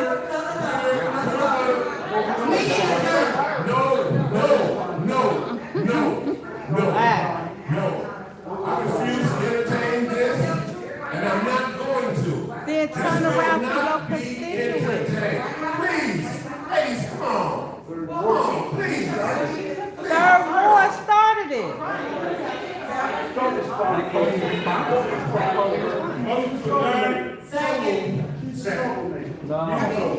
They adjourned their meeting. You all work for us. We're not done. Why are you adjourning? You work for us, sir. Mr. Rogers, you work for us. And did you see this salvage man right here, this salvage guy? He has a question for you, sir. And he is your constituent. How dare you disrespect these people? They have their hands up already. You serve them. You work for them. And you should have let Colby say her piece. You let her attack my alderwoman, and then you don't let her have a response? How dare you? What kind of men are you? You're the boy. Just men. Finance meeting is over. Everybody can clear the chambers. Yeah, you can get out of here too. That's right, boys. Little boys. Pretend to be men. how dare they let my alderman get treated that way? Next meeting at 7 o'clock. And they always do that to her. They let, what's her name, just go off and off and off, and then, you know? I don't see if you want an office, then you should get an office, right? Right. We'll all record, everyone needs to clear the chambers. Hold on.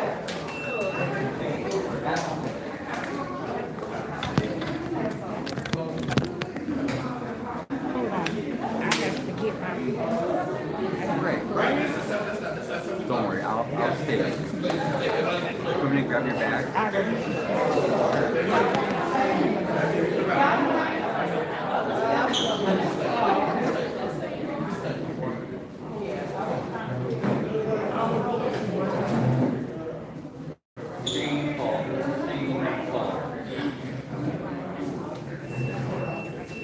Ryan, let's go. We clear the chambers. All media as well.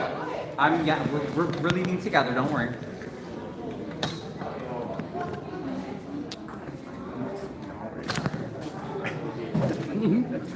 This so crazy. Need to find somewhere to plug up.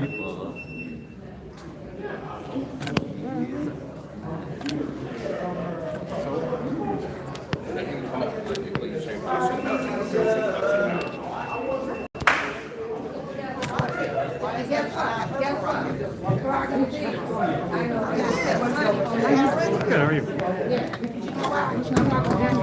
I'm Harris. We're here for our 30 minutes public presentation. Oh, which one are you guys? I know, like, you're one of the three in the beginning. I can't tell either because all of you all coming here, y'all down the city, and then now y'all running for seats. Now y'all running for seats because y'all made a whole mockery of the city for 3 years. All of y'all come up here. I didn't know they were presenting. Without one receipt, and then you got one of them that is city 3 times. We have an And y'all agreement think with the that's city, cool? and Y'all the think city's that's cool? not. And they got $15,000 off for each time. Which receipt was that? Get up there. Oh, where's the receipt? We're not asking for any money. And it's gonna be a lie. But guess what? That receipt. They're not, yeah. That receipt. You'll hear about it in a second. I mean, and you never say anything that y'all don't know. What they should You're do. gonna say something that Even though, guess what? But guess what? If you shouldn't be doing it, if you shouldn't be doing it, then why come up here and get in front of people and say, we stealing? Get up and say we wasting money, or we mismatching money.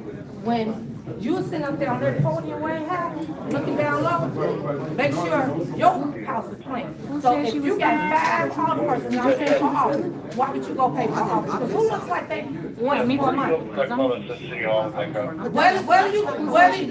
what? But it's the money she gets. No, but we come up here all the time, but we come up here saying, but we still come up here and say, tell the residents, they're wasting money.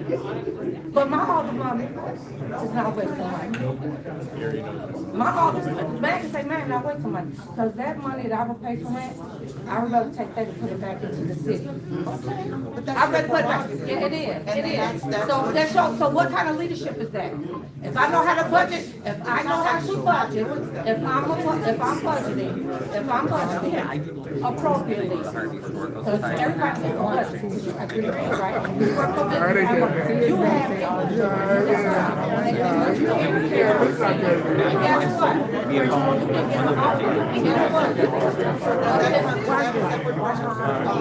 Who you gonna call? You call for that?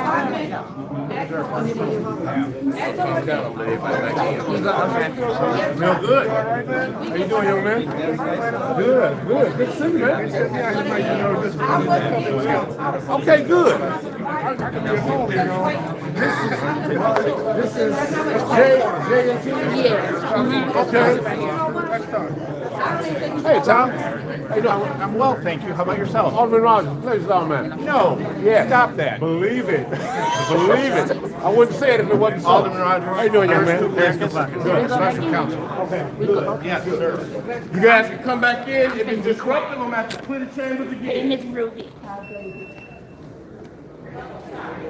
They finna come, yeah, child. They still out there rah, though. You know, we in Harvey.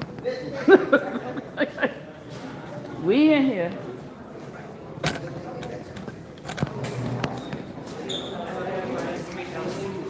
Hey, Miss Sharon. Taking up by that bullshit. How you doing, child? I mean, you want your office, get your office. You ain't doing the people no favor by not having an office. Because how they supposed to reach you. That's your business. Is that what She was saying that she wasn't wasting.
Ryan, did you record that?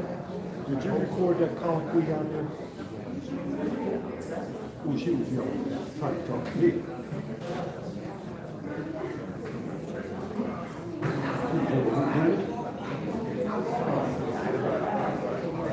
But they allow her to do this every meeting. Every meeting, they allow her to get in touch. Absolutely, absolutely. She should go. She should go. And that's the one that needs the office counsel. She needs to go. But she's going to put trouble. And she wants to fight. So she'll fight. She runs. She runs behind Jennifer and goes up the food.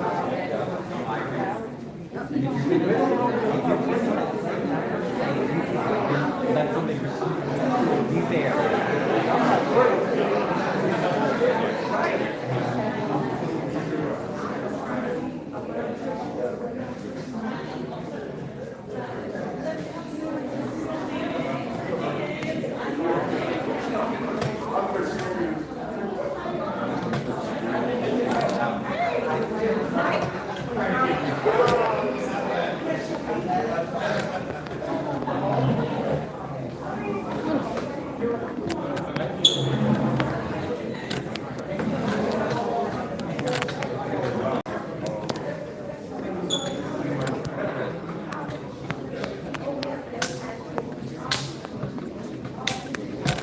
Yeah, what was that pamphlet?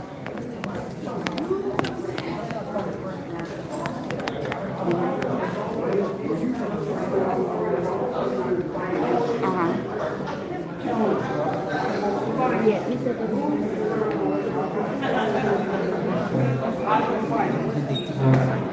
Because I looked at the agenda and I was like, no, you need to tell him. Yeah.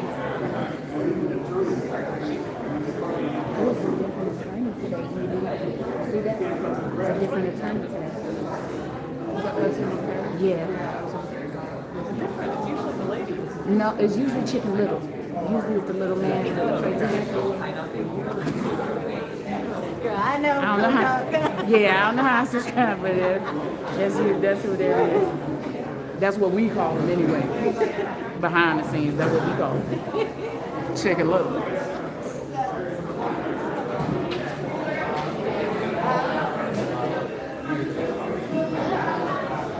Ryan, she about to put the paper on the table.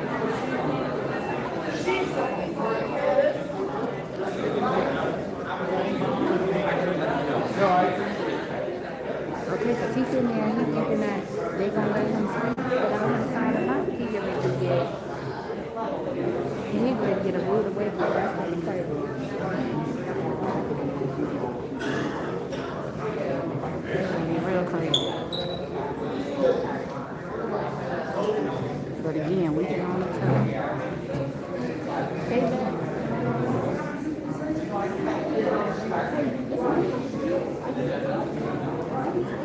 you may get your check.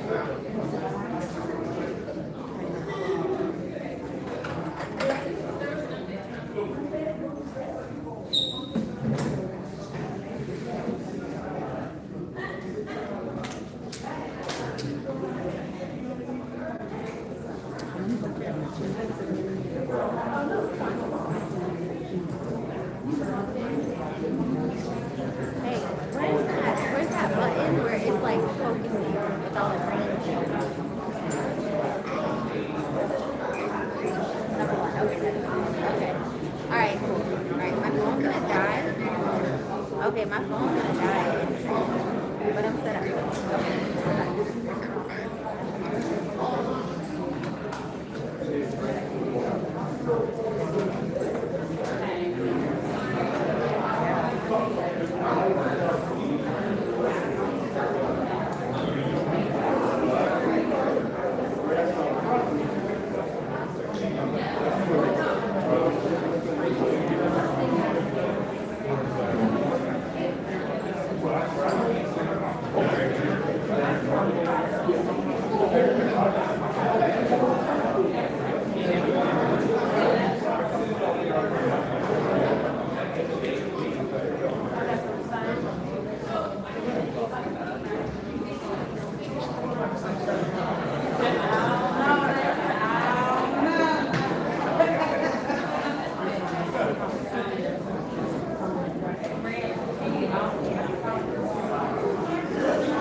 Each Harvey public meeting affords members of the public to submit written brief statements.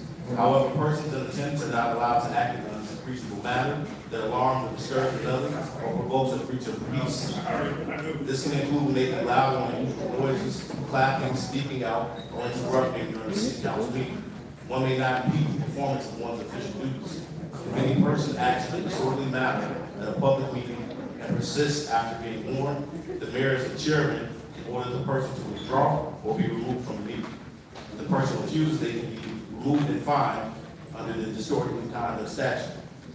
I'm going to be brief with this evening, and hopefully that we get through this meeting tonight without any issues. According to the mayor, she just wants to have this notice read, so everybody can understand if you have any grievances, if you have any issues. Please remain in your seats, please be calm, and if needed, we will have to escort you out according to her if something happens again. We did hear there was an issue previously at the finance meeting. My hope is that everybody can maintain their composure when we get through this. Thank you. Well said, well said.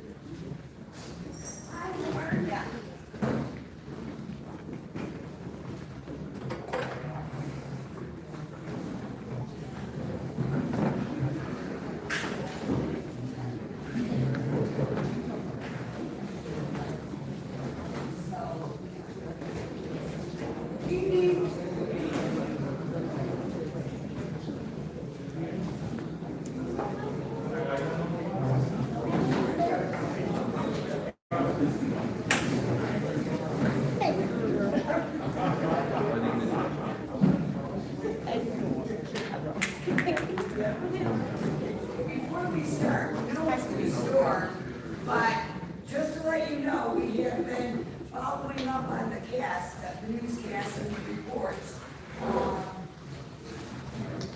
There's some that report, where do you get the report from, or fire right? National Weather, they notify the city, so the storm is supposed to pass us. That is why we are continuing with the meeting. Otherwise, we would have postponed. So we've been on top of it. So thank you.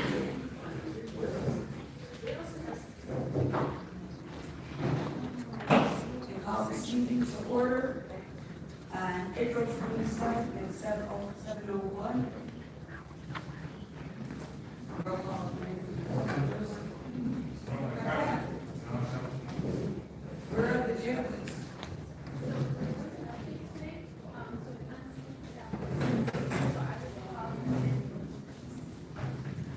Can everyone hear me? Okay, how about now? Okay, there is a problem with the tablets. There is an upgrade taking place as we speak. And with that being said, we're going to take the votes manually. Thank you.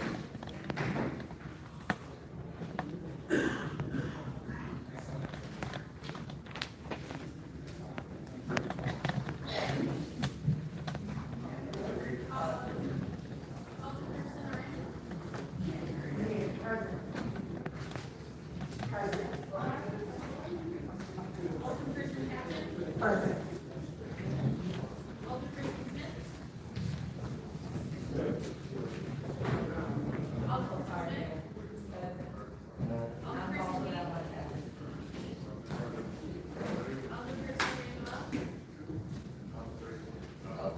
I'm sorry, can we shut these screens off?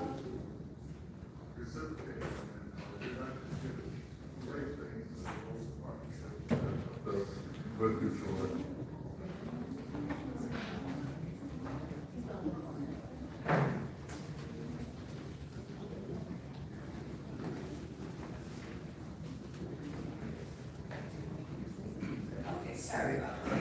Please continue.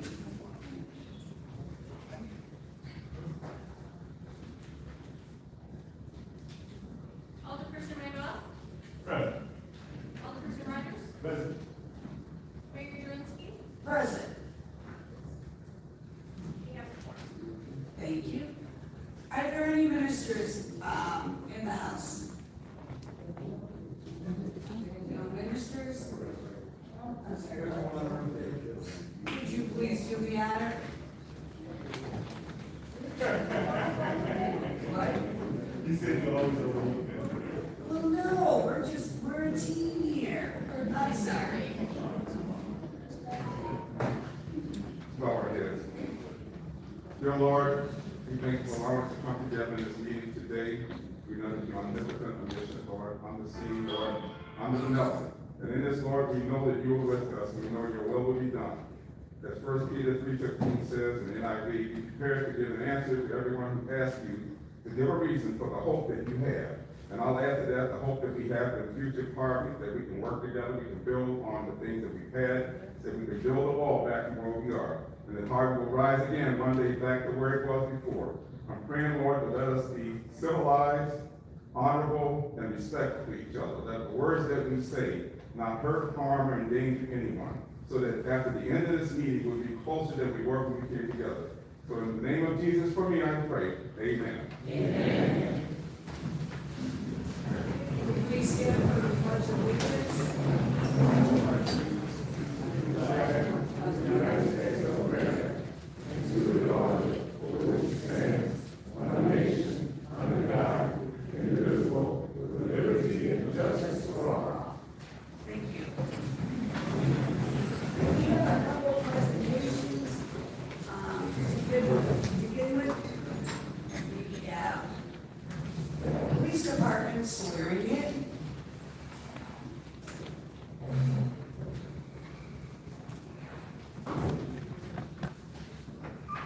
Good evening, Mayor. Good evening, Mayor, Alderman, and residents. Tonight, we're going to be swearing in the new Deputy Chief of Harvey Police Department. The Harvey Police Department proudly recognizes Jeffrey Tibbs' promotion to the rank of Deputy Chief, honoring 18 years of dedicated service, leadership, and commitment to the excellence of law enforcement. Deputy Chief Tibbs began his distinguished career as a patrolman, where he quickly established himself as a dependable and community-oriented officer. Through hard work, integrity, and unwavering dedication, he advanced within the department, serving as an internal affairs investigator and as a sergeant. In each role, he demonstrated exceptional leadership, accountability, and a deep commitment to upholding the highest standards of the profession. Throughout his career, Deputy Chief Tibbs has earned the respect of his peers and the trust of the community in which he serves. His promotion reflects not only his experience and qualifications, but also his continued dedication to the missions, values, and the future of the Harvey Police Department. Beyond his professional accomplishments, Deputy Chief Tibbs is a devoted husband and father, exemplifying the importance of family, balance, and strong personal values. As he steps into this new leadership role, I'm confident that Deputy Chief Tibbs will continue to serve with honor, lead with integrity, and inspire those around him. Congratulations to Deputy Chief Tibbs, and I will begin swearing in. Thank you.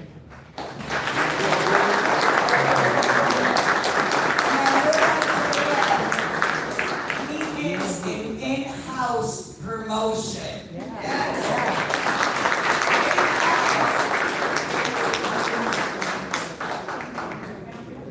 Yes, if the family would like to step up, please do. Oh, I just got the Jill. Very nice.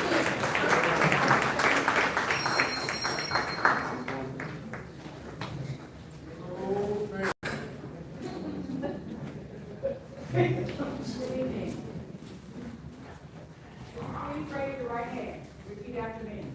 I do solemnly swear that I will support the Constitution of the United States and the Constitution of the State of Illinois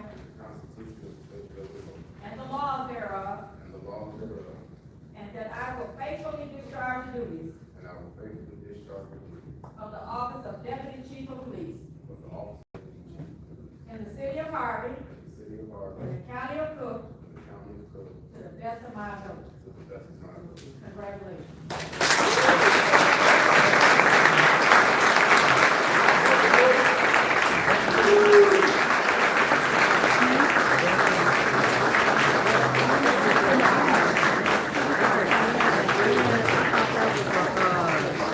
I thought that was like a temporary position. I'm gonna ask him what happened.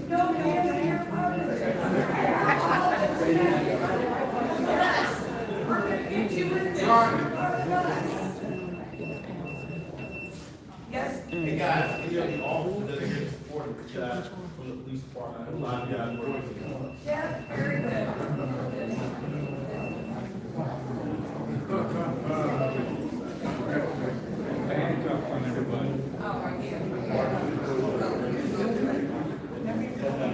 Let me ask you guys to please be patient, but I was so excited.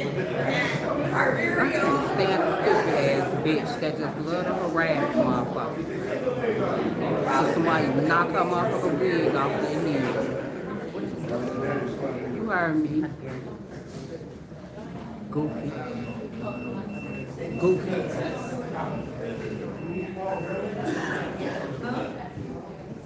Janet, get in here. We're all in here. Goofy.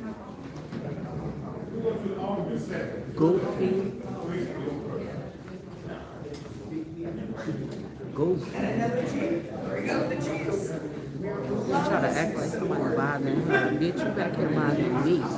You turned around, look at me in my face. You ain't gonna do shit. Except talk. You gonna do nothing but do something. Ugly asshole. Wait a minute. Do something. Why don't you come up over here so we can get in? Come on up. And, Do something. You ain't on shit. You ain't on no motherfucking crumb. You ain't on a motherfucking crumb. A bum. all right, thank you. A bum.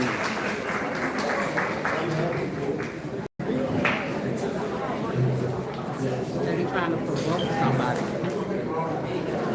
You don't want shit. You don't want none of this. Trust me, you don't.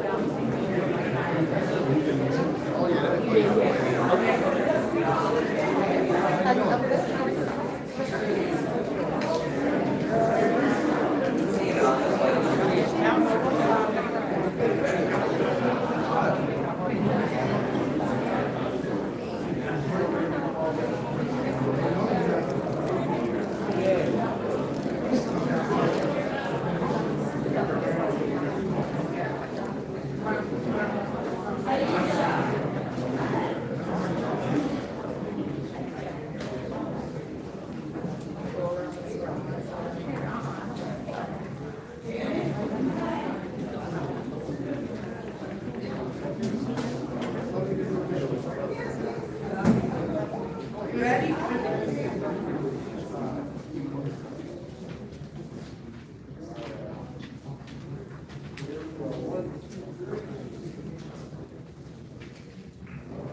All right, thank you, everyone.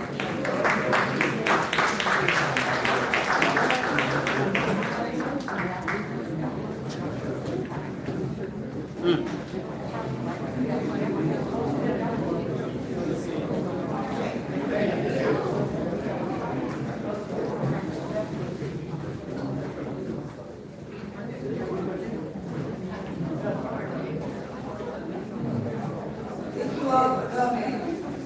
Really nice.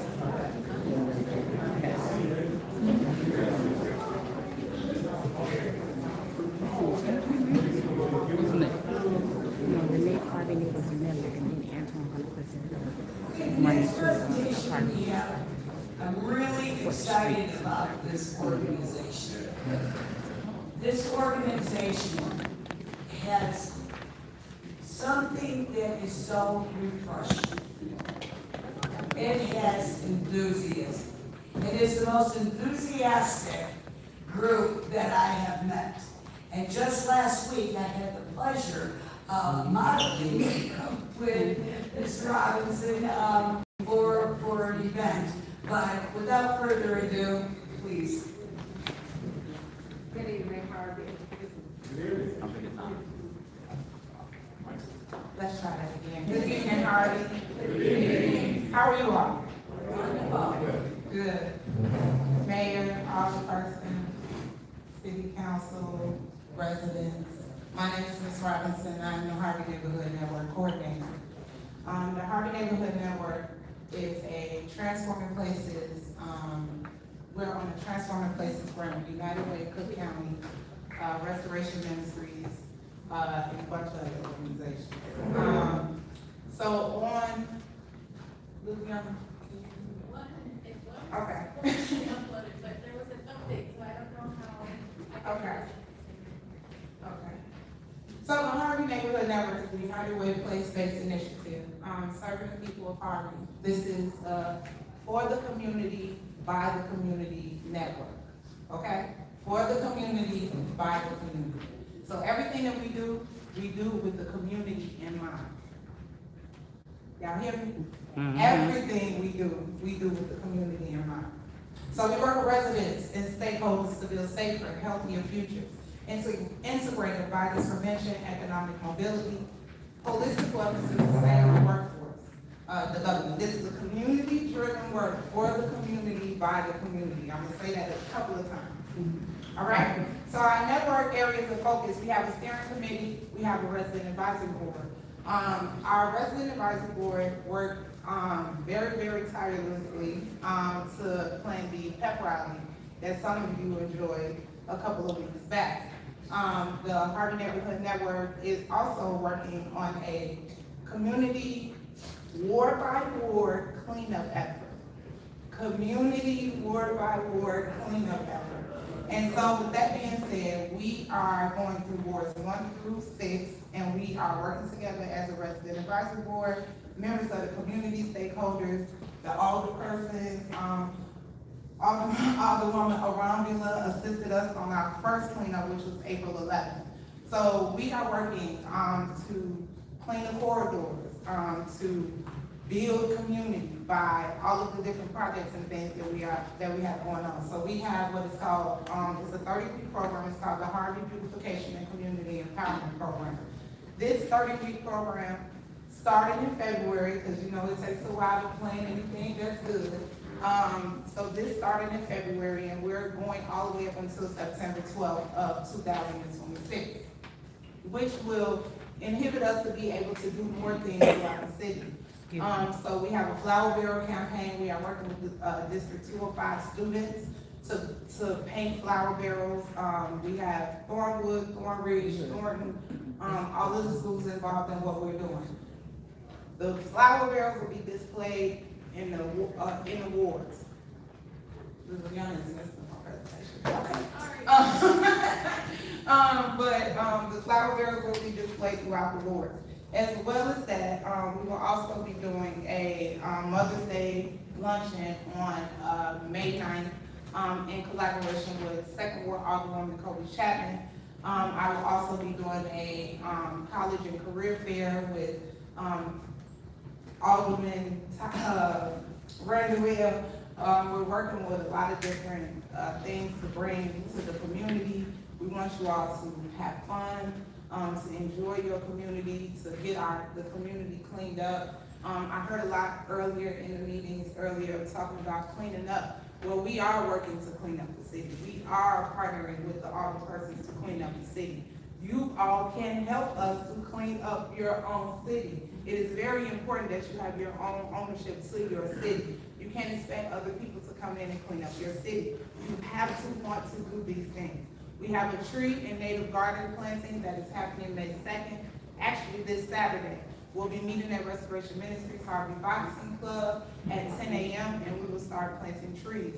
We have Whittier School, we have St. Clement Church, we have residents who want trees and native gardens. If you are interested, we have our members walking around passing out flyers. If you are interested in getting a tree planting or a native garden planting, that is a butterfly garden. It will be planted in your backyard. The mayor is even involved in getting a tree planted, and other members. So please join us in our efforts. It is very important that we all take ownership of this community. We want to see something better. We are excited as a group to be able to work with the city and to be able to bring these things forth. It costs you nothing. It costs you nothing. So you know, it costs you nothing to assist us in our efforts. So if you want to be a part of what we are doing, we are having a neighborhood cleanup on May 2nd and a planting day as well on May 2nd. Thank you. That is us out there. You can go forward. Okay, so we have a steering committee, an economic mobility community, holistic health and wellness, violence prevention, a beautification committee. That is what we are here for, working on to get this city back in shape. And we also have a youth advisory council that we are working on. All right, and This is an explanation of our program. If you see these posters, they're in the gas stations, they're in the schools, they're in stores, they're everywhere. Join us in our efforts. I can't say it enough. It's community-driven work. It's for the community, by the community. Our next resident advisory board meeting is May 6th. It is at Restoration Ministries, 253 East 159th Street at 6 p.m. If you all are interested, we have our meetings first Wednesdays of the month, and we are doing stuff all the way up until September 12th throughout the city. Thank you. I do have a question. Who funds you? United Way in Cook County. United Way, and then don't you have a private sponsor too? Milo or Milo or something? No, so we are fully funded by Cook County and United. Okay, so no tax dollars from the city? No tax dollars from the city to do any of our projects. We're working on some things, that I've been talking to, Alderman, Brandon Well about, and also, Mayor Lewinsky. Those are our partners up there, and so we work with our partners to just bring this stuff forth. It's important that people know that, we don't charge stuff because we want the community to be involved. We want you all to get the fruits of your labor. You live in a community where you want these things in your community. We are here to bring these things to your community, but it takes all of us. Okay, one more question. Yes, ma'am. Any residents here that currently belong to the Harvey Network? Can you please stand? Excellent. Give them a hand of applause.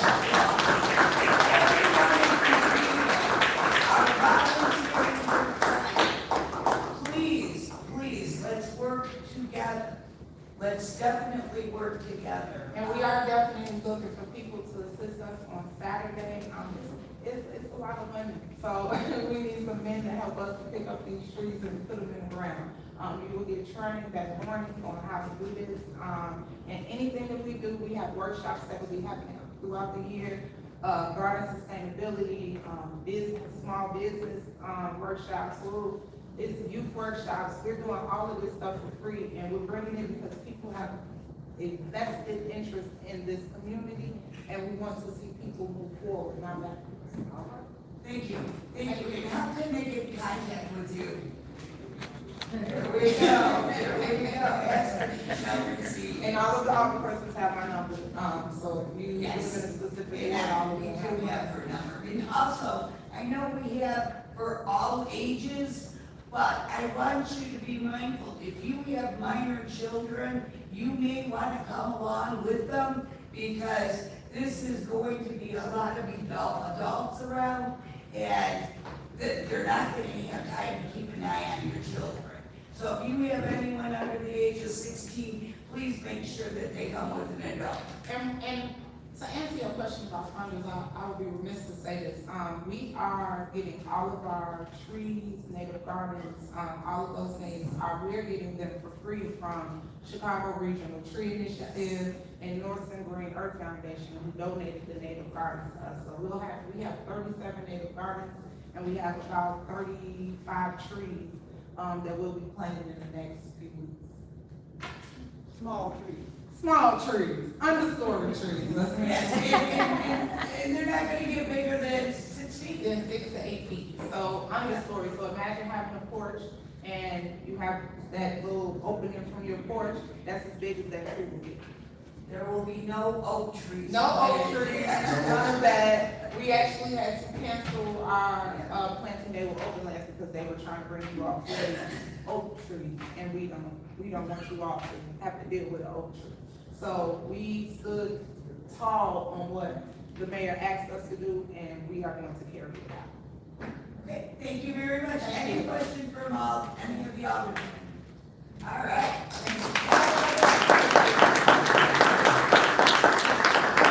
Our next presentation, and I'm not quite sure, is Antoine.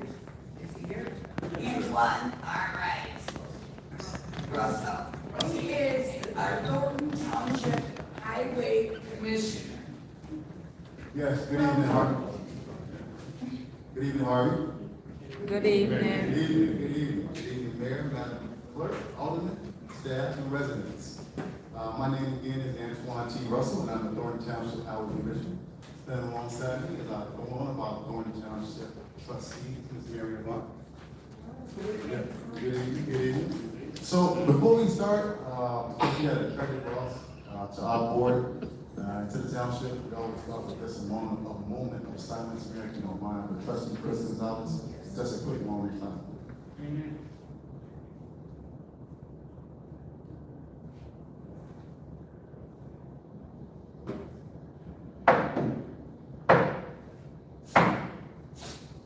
Thank you.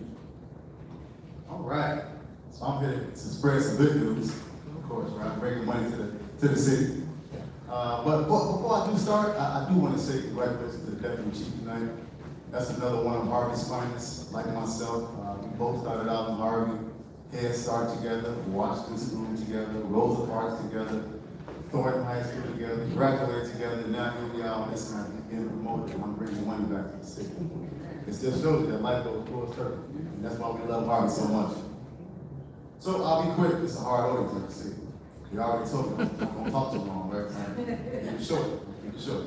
All right. So again, my name is Antoine Russell. A little bit about me. I was born in Naples, like I said. I was raised on 152nd page.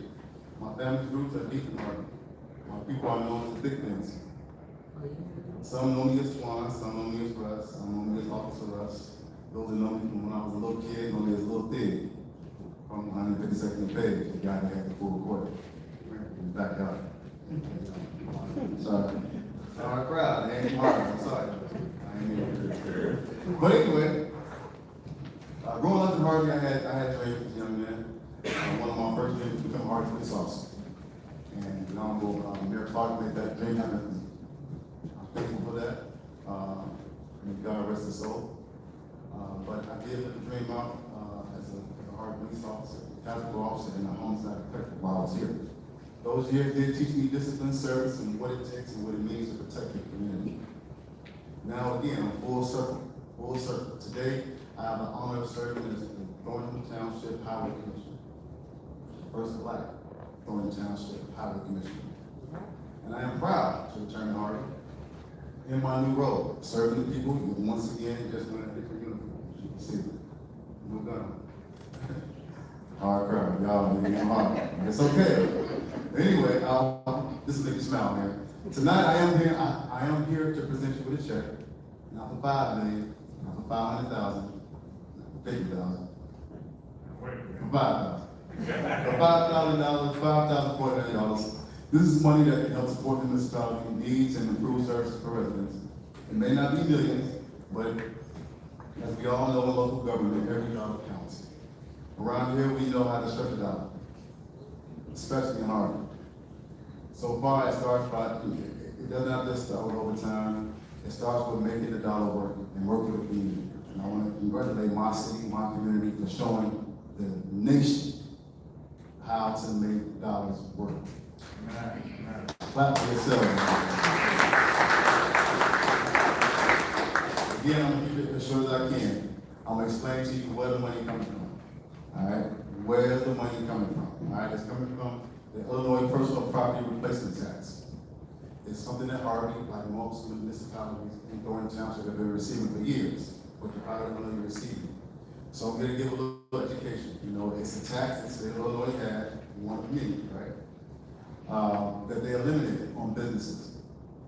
But local road and bridge funds, like the one that I'm over, I was elected to be over, we still collect those funds and we redistribute it back to communities.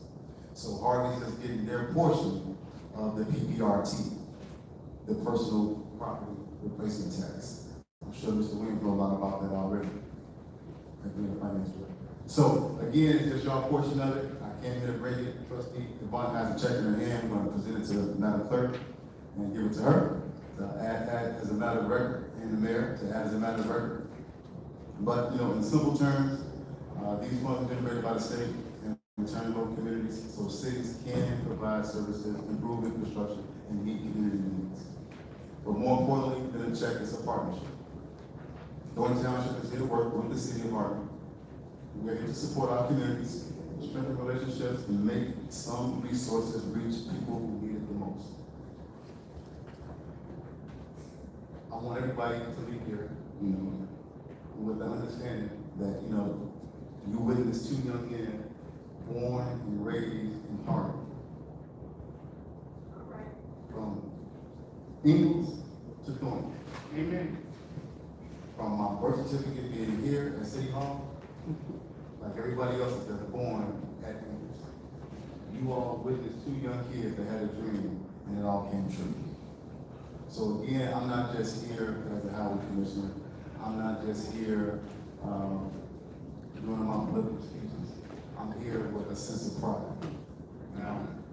So again, it's a privilege for me to be before you. I thank the mayor for giving me the opportunity. I thank the clerk, the board, all of it, all the residents and the staff. But just again, give me the opportunity to give a little civics on why you're receiving money, and not just bringing the check over to you there and you don't know why it's coming, but also being able to return home. All right? So thank you, Harvey. Thank you, Mayor.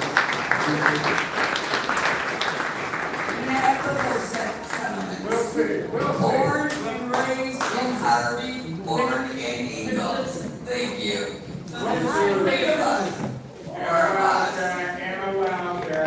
More of us. Is there anyone else born and raised in Harvey? All right, there's a lot of us. See? Yeah. Picture. You guys want a picture with all the people born and raised in Harvey?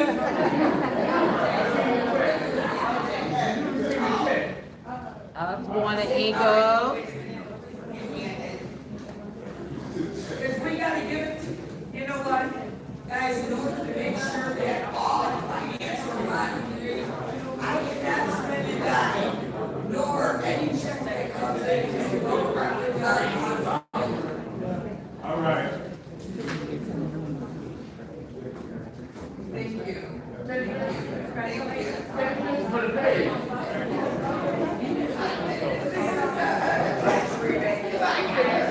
It's $5,000. It's good. You know what? Right. Another video. We can do every year, right?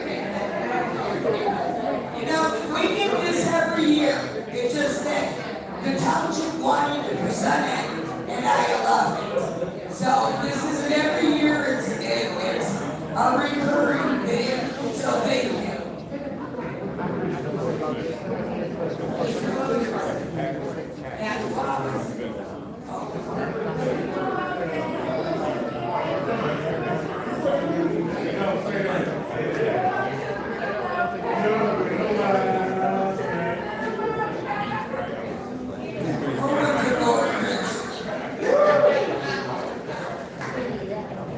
All right.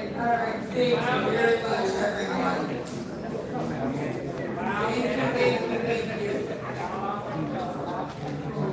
Okay, there's really no need to go into executive session. So we are going to go, I need a motion to approve the minutes for March 23rd. Second.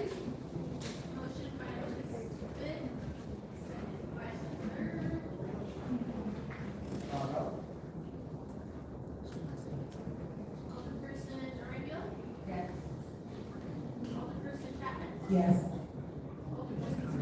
Yes.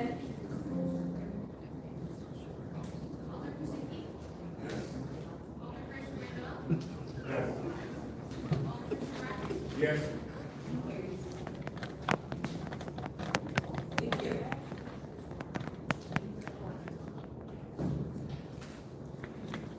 Department Chair of the Finance, do you have a recommendation for the bills list? Absolutely, Mayor, yes, I do.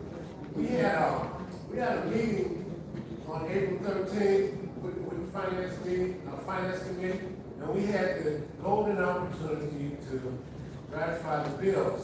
Unfortunately, our lights went out, so we never did have the opportunity to bring before the entire city council for a vote. So, that being said, we'd like to do these one at a time. We'd like to ratify the bills for April 13, 2026. Motion to approve bills list dated April 13, 2026. Second.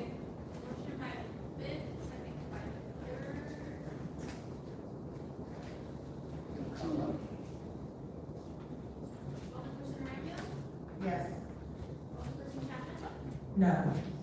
Alderperson Smith? Yes. Alderperson Key? No. Alderperson Randolph? Yes. Alderperson Rogers? Yes. Motion carries. Thank you. And now we'd like to do the bills list that we have finance meeting for today, April 27th. And the finance committee would also like to ratify bills for April 27th, 2026 as well. Motion to approve bills for dated April 27, 2026. Second.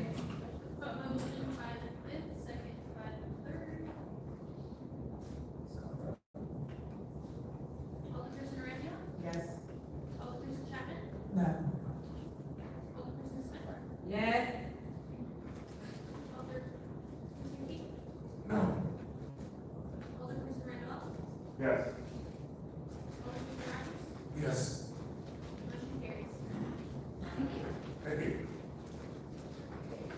We're on to the treasurer report.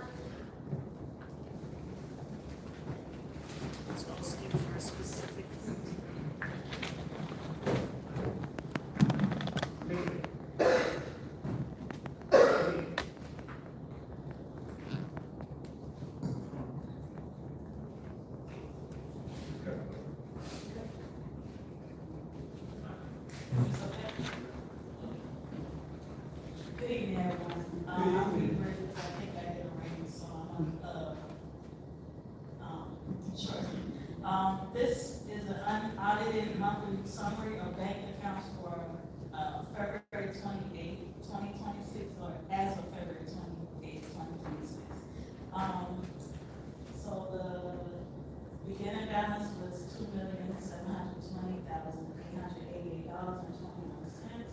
And the ending balance was $3,540,564.33.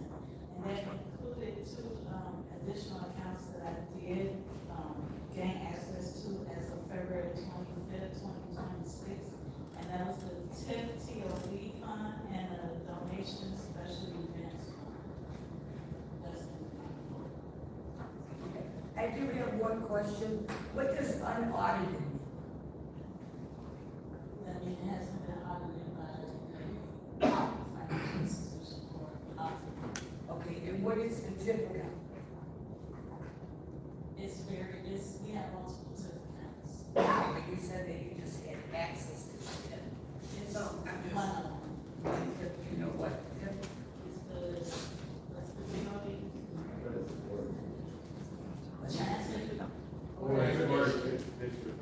Okay, thank you. Okay, treasury report. Now we're on to, there's no old business, so new business. We're seeking a resolution for a feasible study, which means just looking into it. It's no guarantee that we are going to receive the solar program. It's just something to see if the companies are interested in the property is a good location for it. So the resolution supporting the Harvey First Community Solar Project, resolution authorized feasibility and development activities to support the first Harvey Community Solar Project. This is just to see if there are funds available and if the property is a good site for it. So moved. Second. Okay, we have a first and we have a second. Six. Six one, Motion by six. second by the third. Please call the roll. I'm sorry, what? Oh, yes. Thank you for reminding me. You gotta do that. And you always do, and I appreciate that very much. Is there a discussion? Remember, we get one question until we go around, and then you can ask the second question. So we get two questions, just as a reminder. Thank you. Thank you, Mayor. I just want to ask if I can ask the attorney to point of information for clarity. I understand you mentioned that this is the feasibility study only. I just want to make that language to support for the continued feasibility and development activities of the Harvey First Community Solar Project and authorizes the city administration to negotiate potential lease terms.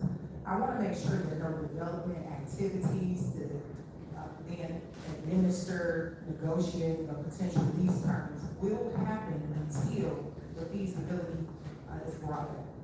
I can guarantee you that is exactly what's going to happen. Thank you.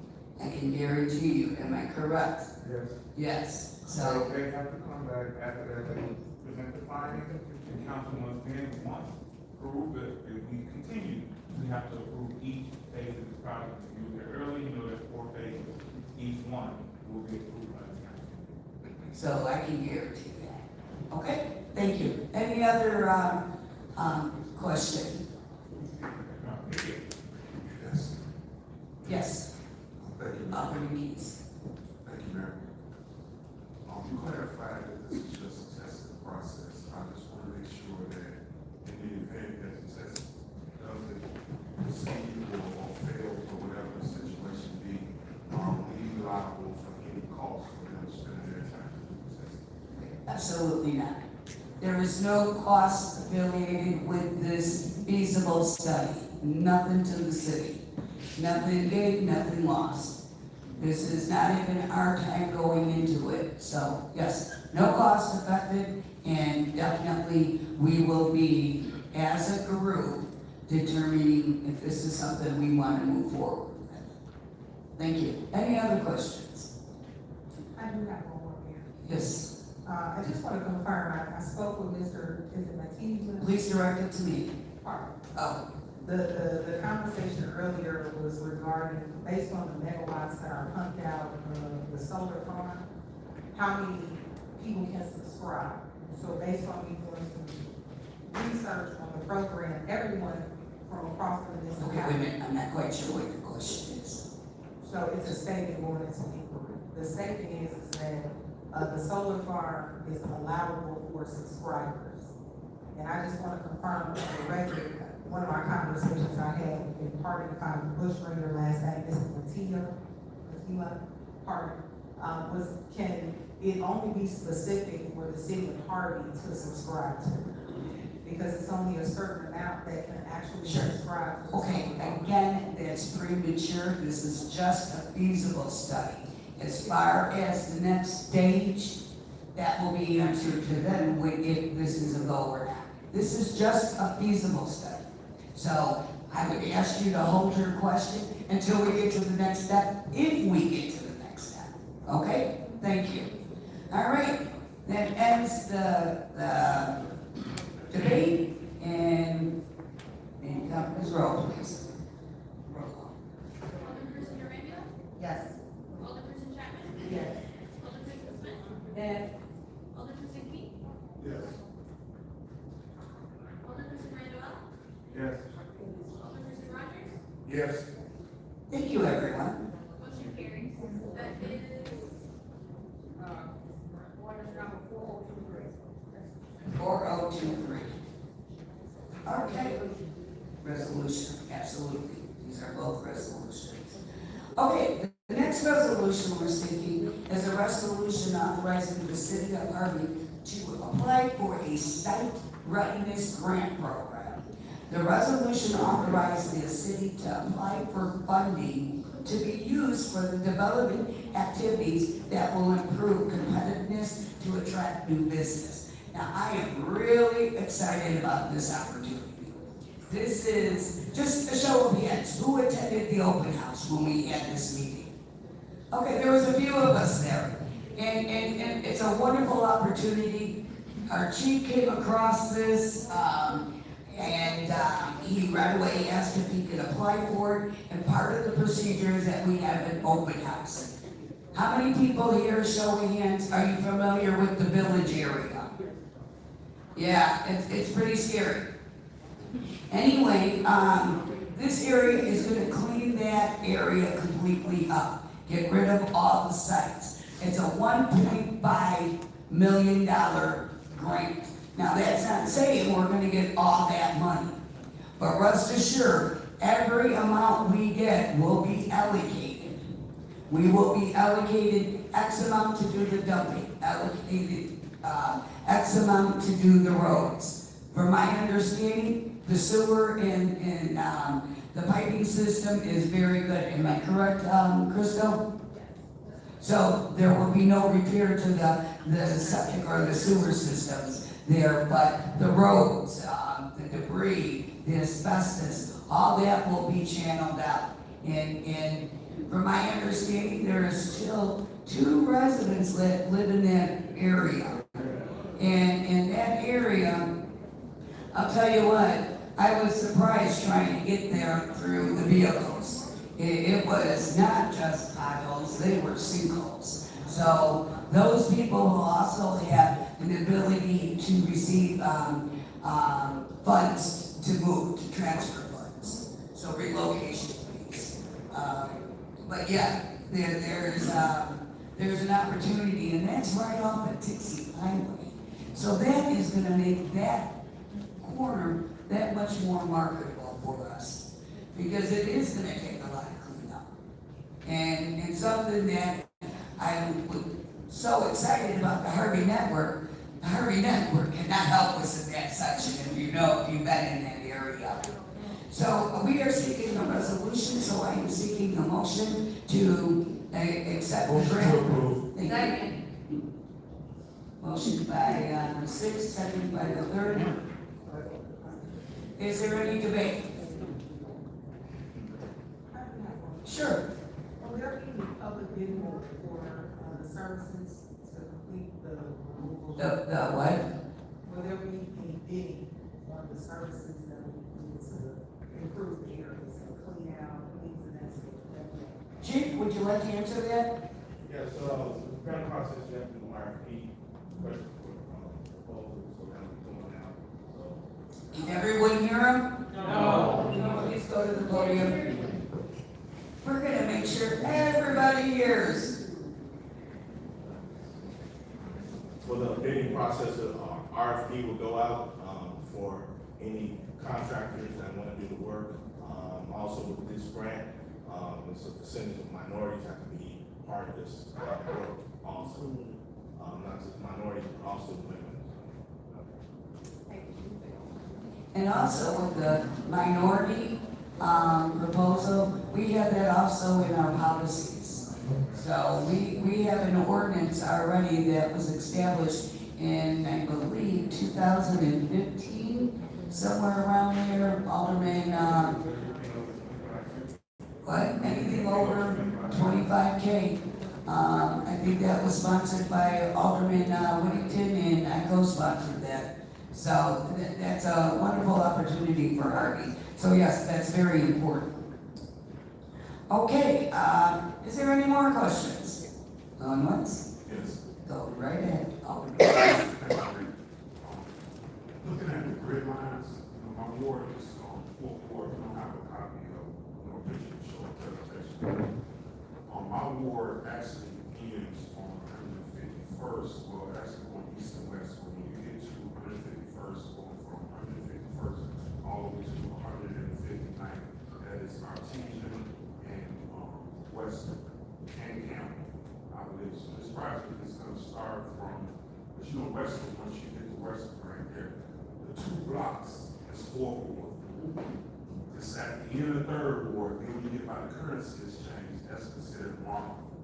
So I'm trying to see, the map is showing just exactly, just as though go from Dixie Highway to the end of Western, where it's gonna cover a portion of 4th Ward, which is, you have to see the grid line. Right.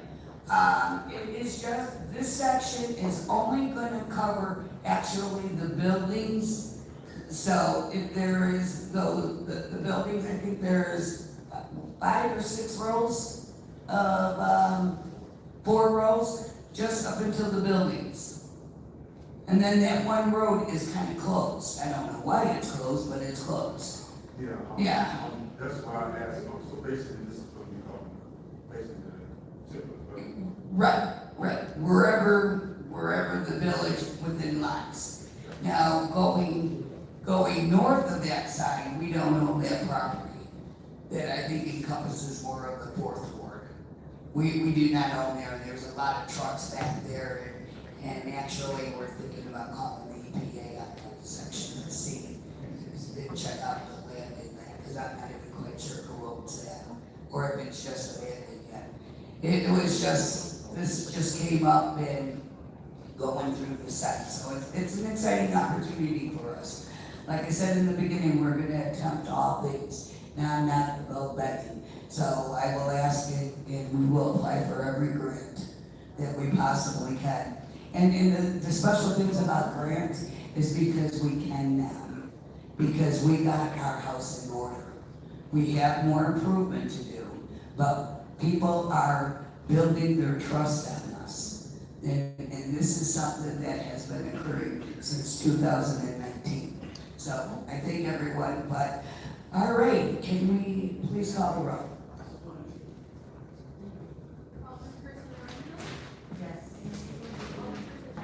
Yes. Yes. Yes. Yes. Yes. Motion carries. Thank you. Excuse me, what's that motion number? Resolution number 4024. 4024, a resolution. Thank you. Now, may we start with public comment? Madam Clerk?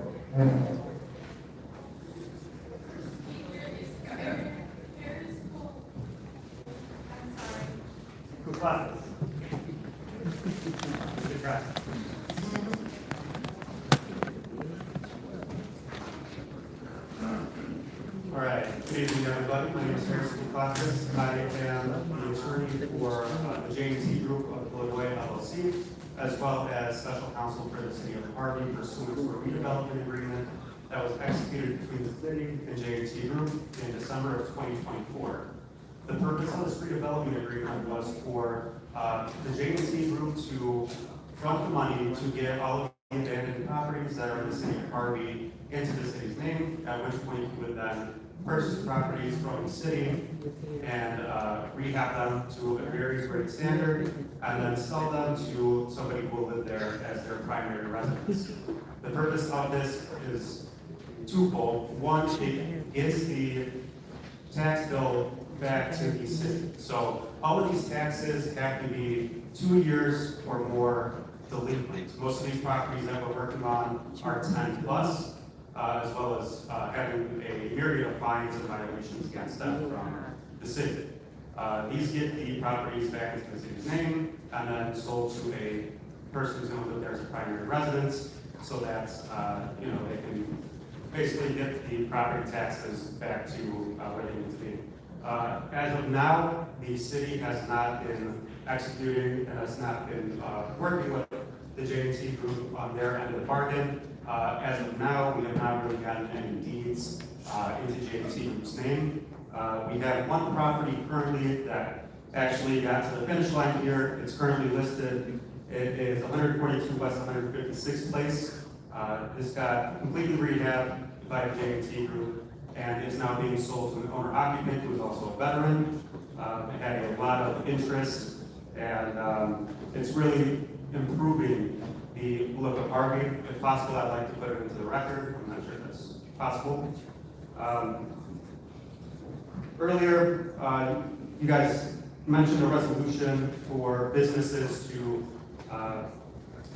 attract more businesses into Harvey. That can only work if there's a foundation of homeowners in the city. And as of right now, the amount of abandoned properties is very high.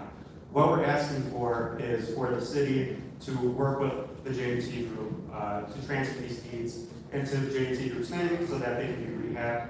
Currently, the J&T Group has a $2 million line of credit that cannot be used and is at risk of losing it. There is a myriad of expenses that are associated with this process, and the J&T Group is fronting all of those, including my legal fees.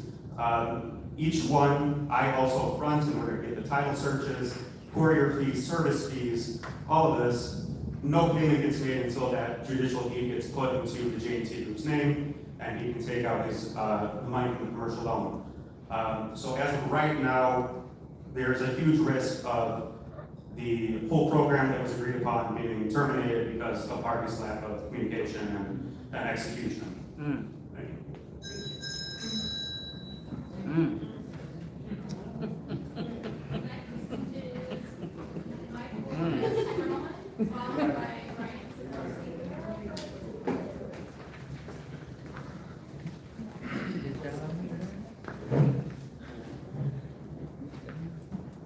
Good evening, everybody. First, I'd like to start out by giving a shout out to Streets and Sands. About a little under a month ago, I had some serious flooding issues in my basement, and I contacted Rick, and he managed to get me out of the 14 inches of water that I had down in the basement. And since we haven't had any heavy rains until tonight, when I get home, I shall see if I have any more water down there, but I appreciated the aid and effort that Rick gave me on this one. So again, thank you, Rick, and your crew for getting me solvent in my basement.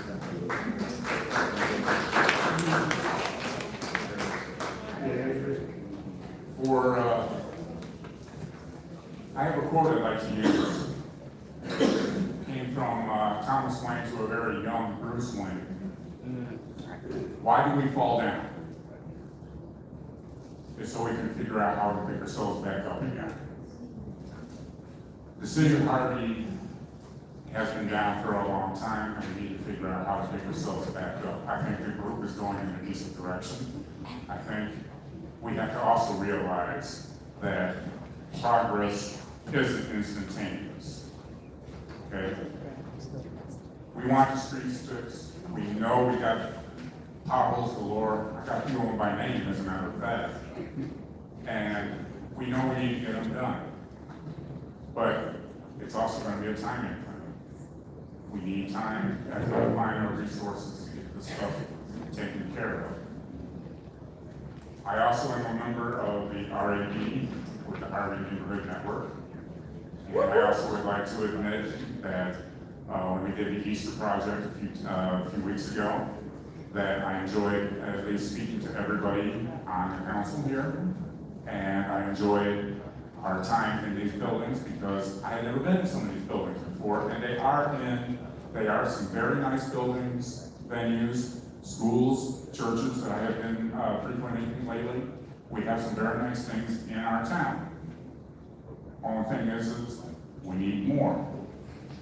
We need more things for not just the kids to do, but for us to do.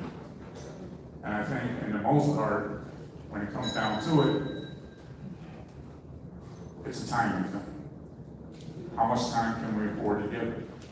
And how much more time are we going to give to it? And I do believe that a lot of us here know what the town's been like for a long time. That's why we have the arguments that we do have. But we have to use time to heal those wounds. And I am one of those who will admit, I'm very pleased that I'm a member of this town. Thank you very much. Tell them what ward you live in. Tell them what ward you live in. 17. I know that's right. But he ain't claiming it. Safe Town, USA. Good evening, everyone. My name is Ryan. I'm with the Harvey Historical Society and Harvey resident. I just have a few questions. I noticed that I haven't seen the city administrator, Brian Davis, around. I know at that meeting, I think last Monday, we introduced an interim city administrator, but I just wanted to get clarity on, what happened to Ms. Davis. Also, I'd like to hear from the council about that February letter from the Illinois Department of Revenue saying that we were denied financially distressed city status. I'm surprised and not pleased to see that it hasn't been on any of the agendas since then. A lovely investigative reporter, uncovered it, but I mean, that shouldn't happen, right? Shouldn't our mayor and city council tell us about that? My other concern is at 154 Broadway over here, there's a big demo that's been going on April 8th. I discovered a huge gas leak, essentially grade 1. If I had not discovered that gas leak, that could have exploded and could have killed a lot of people, including people in the apartment building across the street. Not only was I wasn't expecting an award or anything, but not only was I not thanked or anything, I saw no public announcement warning people about that or informing people that that was done. I've been monitoring the site and I'm paid for that, but because I see no City of Harvey oversight at all of that site, that's pretty major. I think the city needs to notify people about the leak, that happened, and then what are you doing? There's an empty building on the corner. I know Harvey may not own it, but you need to monitor that. How many empty buildings do we have downtown? I called the Illinois Commerce Commission and I said, our city officials don't seem to be responding. Can you do something? And they said yes. So they took NICOR and checked a lot of the gas lines in our downtown and said, okay, I'm not getting paid for this. I'm doing this because I don't want people to blow up. Why are you smiling at me, Mr. Rinsky? It's not funny. And then when the fire chief comes out and I see him on the scene, he doesn't say, oh, thank you, Mr. Smolsky, for uncovering this leak that could have killed the people across the street in Harvey Lofts. He glares at me and then starts going off at me. You don't tell the truth on YouTube, and this and that and this and that. And then I come pay my water bill and he accosts me again. You lied about that leak. That wasn't because of them. Excuse me, who cares, public safety officials? Your job is to keep us safe. That's right. Your job is not to come, and you shouldn't get after me either, Mr. Randall. Your job should not be to come after residents like you all were earlier, Ms. Smith. Same thing. Don't come after my alderwoman. Don't come after anybody. You take care of your own house first, and you work for us. You do not come after us. We can ask you questions till we're blue in the face, and you know what? You get paid. I get paid nothing to do this. I do this because I don't want to see people die in my town. Is that how you feel? Some of you allegedly don't even live here. Think about that and change your behavior. That's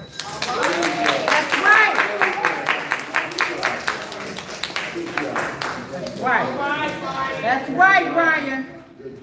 Reverend Melville King, 17 Junior, 216 County Boulevard, Harvey, Illinois. But be here, try not to miss any meeting. I love the excitement and everything that's happening. I like the chaos sometimes. I've been in a war before. This is chaos. So I'm praying for peace, but it's hard.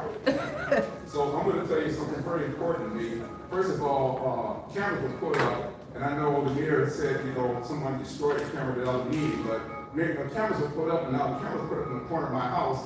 And all of them in the 6th Ward, I understand that wrong, but no one told me about this camera facing my doggone living room. When I get in the living room, my underwear, I'm standing out there, and there's a camera looking at me.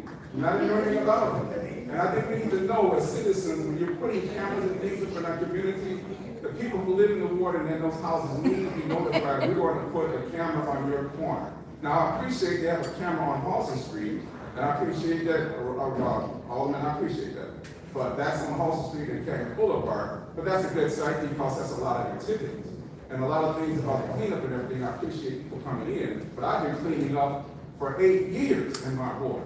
By myself at the time, with wheelbarrows on the weekend and stuff like that. And no one helped me. I cleaned up down there by the veterans display there that Kellogg put up. I've been cleaning up and cutting the grass, and I think the ward's starting to cut it. And that's good. What I'm saying, I've been doing this for 8 years myself, the whole ward.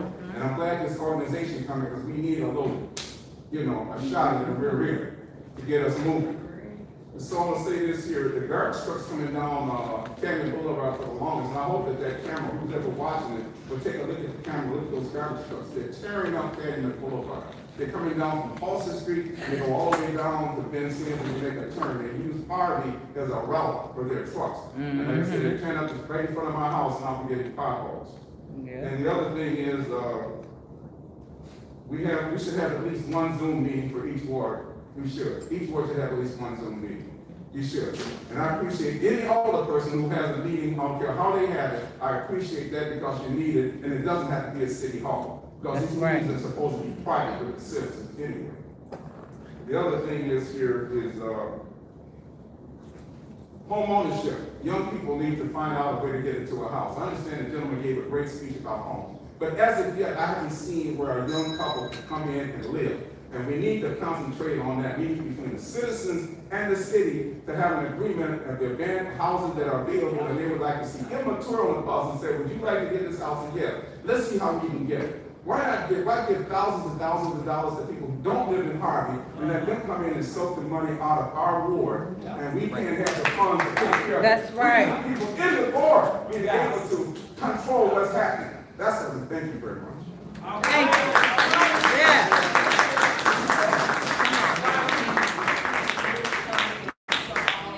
Odom Courtney, followed by Sania Brown.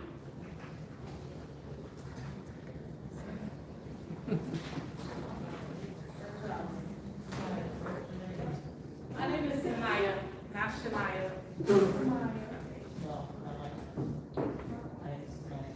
I am Sanaya Brown.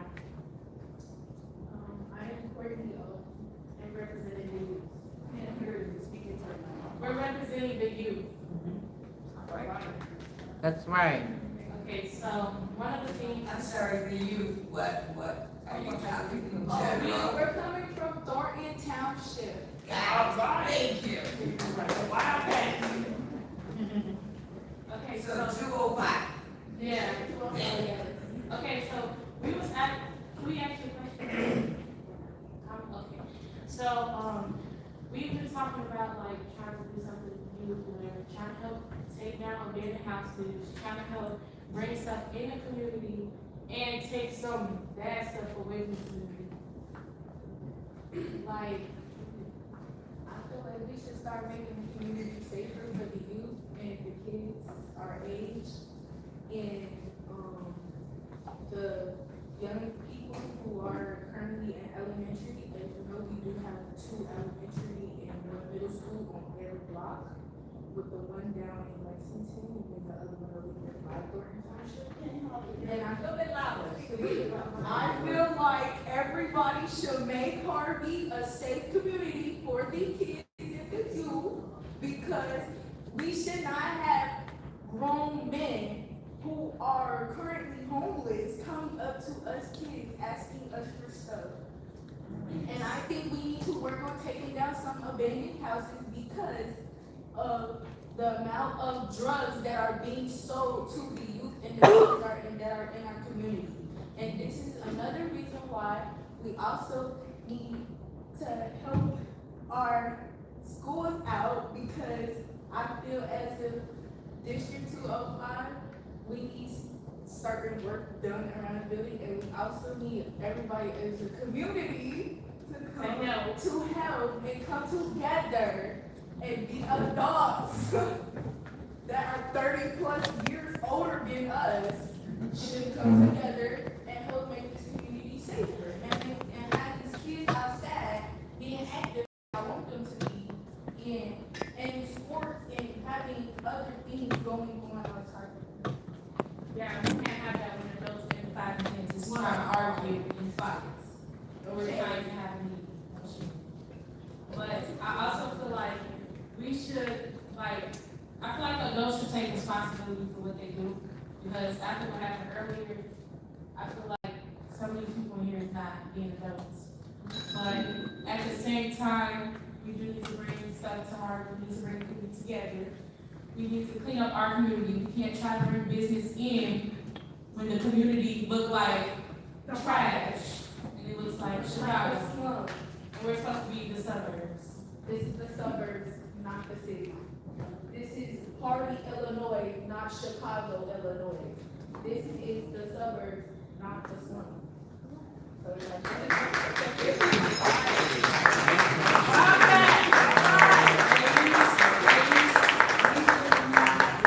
Answer your question, but I don't want you to leave because we got an opportunity for you. So you guys stay because we're gonna give you exactly what you want. Wait till we get our, it's all in the presentation, right? Yep, it's all in the presentation. Is there anyone else? Next up is Alicia Nicole.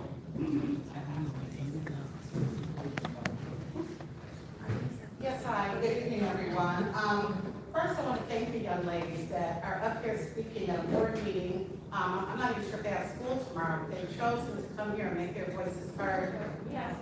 Oh, okay, well, I commend you guys for that. I mean, at 16 years old, that's remarkable. And I hear everything that you're saying, and that's all on deaf ears, and I agree wholeheartedly with a lot of what you said. And I'm sorry that even at a young age, you guys are seeing some of the things that really shouldn't be that affluent in our community. I also want to start by congratulating the new deputy sheriff, deputy chief, I apologize. It's really nice to see people rise through the ranks like that on the job and be promoted with them, so that is remarkable, and I just want to commend him for that. Also, wanted to speak about, actually, the person that just spoke about being approachable, you know, as an audit person, as an elected official, that goes for everyone. I was basically chastised last week just for reporting. I was not even in personal space. To me, if you can reach out and touch someone, you're in their personal space. If you're at least 2 arm lengths from doing that, you're not in their personal space. So to be chastised and then later threatened online, you know, for approaching someone's personal space, who's an elected official, they should be approached. They should be available to answer questions if people have them. This is not a contentious thing. There shouldn't be a bunch of adversaries.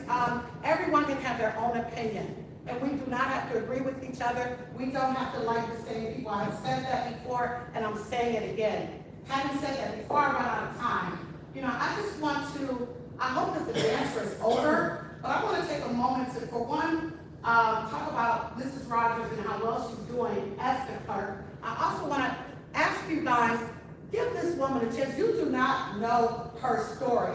This woman has lost 2 children, not 1, but 2, her only 2 children.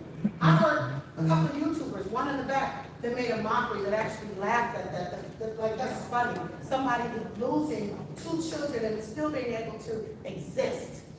Not just exist, live. I was at an event with Mrs. Rogers, the same one that she was at. She was the life of the party. To be able to do that after losing 2 children, to be able to work for your community, in your community, fight for your community, is not an easy task. And I don't know how many of you guys can do it. I know I couldn't. I know I couldn't. I have 1 child. If I lost that child, I want to go too. That's just how I feel. So to be able to rise to the occasion, prepare herself for this position, go through the process that you guys set forth, give her the opportunity to prove herself. If she's what everybody wants her or says that she's done, eyes are going to be on her. So don't you think she's going to rise and do the best job she can for the city?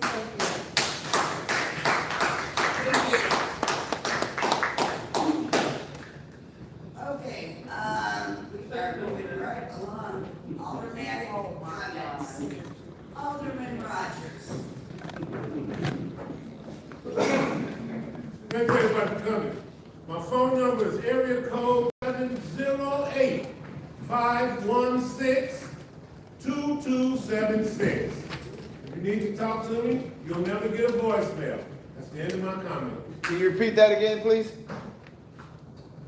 708-516-2276. And you will never get a voicemail. Thank you. Thank you. First word, Alderwoman Rosa Arevalo. Good evening, everyone. My first ward residents and everyone else who made it here tonight, thank you for coming. I would like to thank also the Harvey Neighborhood Network for helping us pick up the trash in the first ward earlier this month. Ms. Robinson, she did a great job. We also had volunteers from our first ward that came and helped. Thank you for them too. I will be asking anyone who would like to volunteer to pick up trash every other week to give me a call or text me on the first ward number at 708-596-7470. Even an hour or 2 will make a difference if you keep on doing this during the summer. Let's try to keep this first ward looking clean. Just an FYI, I don't know how many of our residents have ring, but have you seen those that ring when somebody says, hey, did you hear that gunshot? Where the was that construction, what was that? Then the second one says, maybe it was fireworks or something else. Then the third one says, did you call 911? That was the first thing that they should have done, call 911. Then, for some reason, when it gets warmer in the summer, you hear more gunshots. But I do ask before you start putting your text messages on the ring, call 911. Some might think that, well, they stopped, it's okay. No, it's not okay. Call police to come out and take a ride in your area. Let those people who are shooting see that you do call police, that we do care for our residents, and especially for our children who are enjoying the warm weather. So please call 911. I'm inviting everyone to come to my first board meeting, which will be on May 16th from 10:30 to 12:30. It will be an all-you-can-eat pancake breakfast from 10:30 to 11:30 meeting. We will be giving out vegetable plants so you can plant them for your garden. And we also have a few free raffles. Mayor Derwinski will be there, right, Mayor? Yes, ma'am. And I'm trying to get the Harvey neighborhood to come there too. So please come if you can. This will be on 158th and Emerald at the Gombrowicz Hall, which is across from our Lord of Mercy Church. Again, the ward number is 708-596-7470. Thank you. Thank you. 708-596-7470. Everyone's welcome. Okay, thank you. Alderman Randall. Thank you. Just want to say I appreciate everyone that came out today. Definitely appreciate Harvey Network. To my brother Tiz, man, I'm extremely proud of you. I know you're definitely the biggest man for the job. We shared the field together. I guess we're going to share a little bit of this mission together as well. So I just continue, pray that you continue to do and grow in this career. Please, my number is 708-990-8012. If you need anything, have a question, comment, concern, definitely reach out to me. You may get a voicemail, but I will call you back. All right. Thank you. Thank you, Mayor. Good evening, everyone. Thank you all for coming out, knowing that it's going to be inclement weather tonight. I understand dedicated to the cause. I want to say also congratulations again to Mr. Tibbs and Mr. Seven. Thank you for getting on the job for supporting and assisting in the ward. Residents, I just want to share with you that my position is not opposition. It's for the sake of opposition. And that sake comes out of, I gave an example earlier. You go to the local dollar store right there on Wood Street, you want to buy something for $1.25. Revenue comes out with 12% tax, about $1.37, and you get a receipt. And you know what you spent 137 pennies on.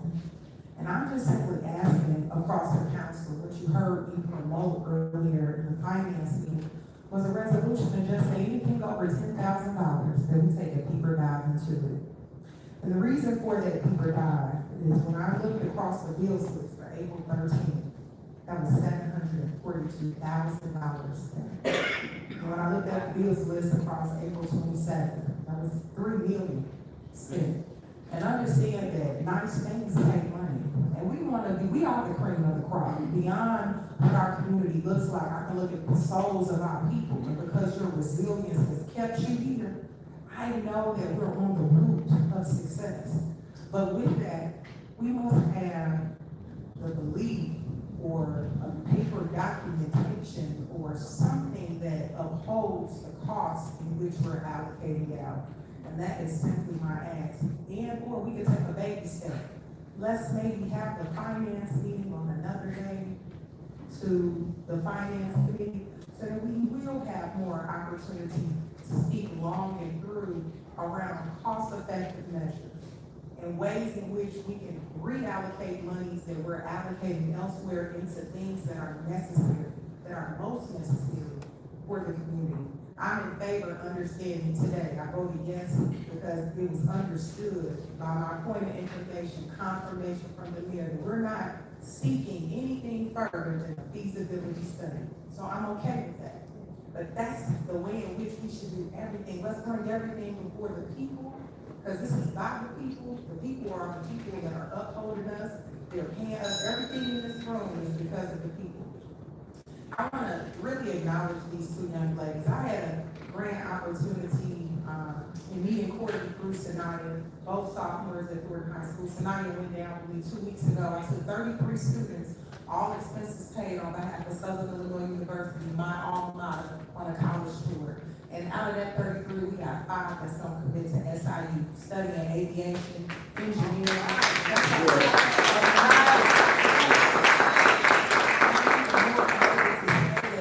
13 students are gonna get the chancellor scholarships because they're 4.5 and above. And that's all happening at Thornton High School. So we gotta tap in with these young people. And I'm very proud of them. Thank you. All right, wow.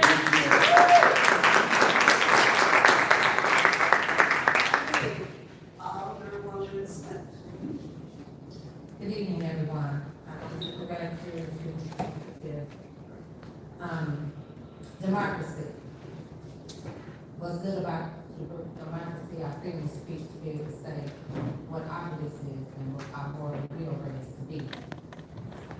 And I have to the years here that if someone has an opinion, you're attacked. Okay? So that has been said for us. We have a nickname here, oh yes, rather than, anybody criticizing. Because it's just simple matter, 1, 2. When God says, no, 2 more agree, there's not. So let's start with that. It's a double standard. It's a double standard. So it's okay for people to say what they want to say to you, but when you try to develop or educate them on it, there's a problem. And it shouldn't be a problem to say what you feel, what your place.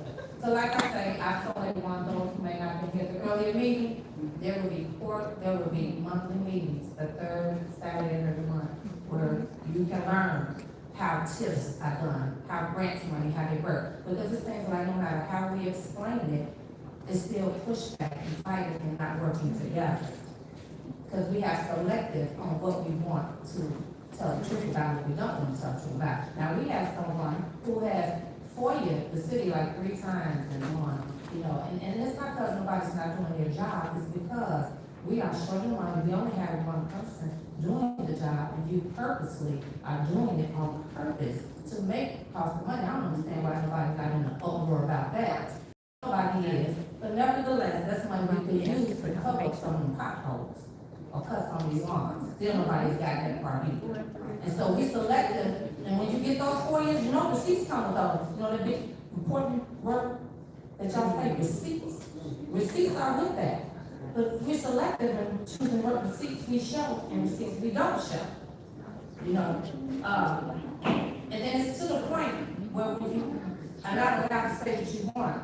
I'm a woman first, nothing, I'm somebody's mother, and I'm somebody's sister. So whatever my opinion is, I don't expect no man to walk around and be disrespectful. Because I was taught in my home to be respectful to men, my elders, and everything else. So I was home trained, very well. I was home trained back with us. Elderly women. The older people see the actions happen around here, and you know what? My mother on drugs. My mother chastised me. My mama wasn't even beat up by my daddy. None of that. So what I'm saying is, we have to be respectful because everybody has a past, and everybody got proud of what they did. But again, we need to learn how to be respectful. You guys have a great night, guys. That's why I'm thundering.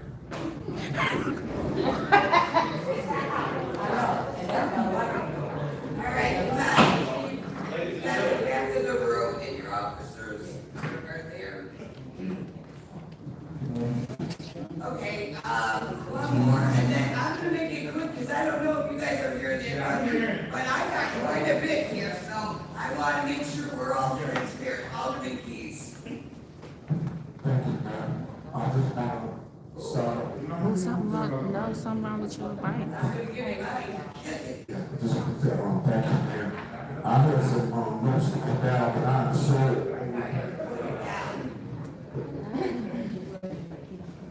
Y'all hear me better now? Yes. Well, I'm just so impressed with these young ladies because me, the youth and the seniors is always like my top priority, not that nobody is important. But if I can, just right quick, just a few dollars, we got lunch on something else. Come on, Batman.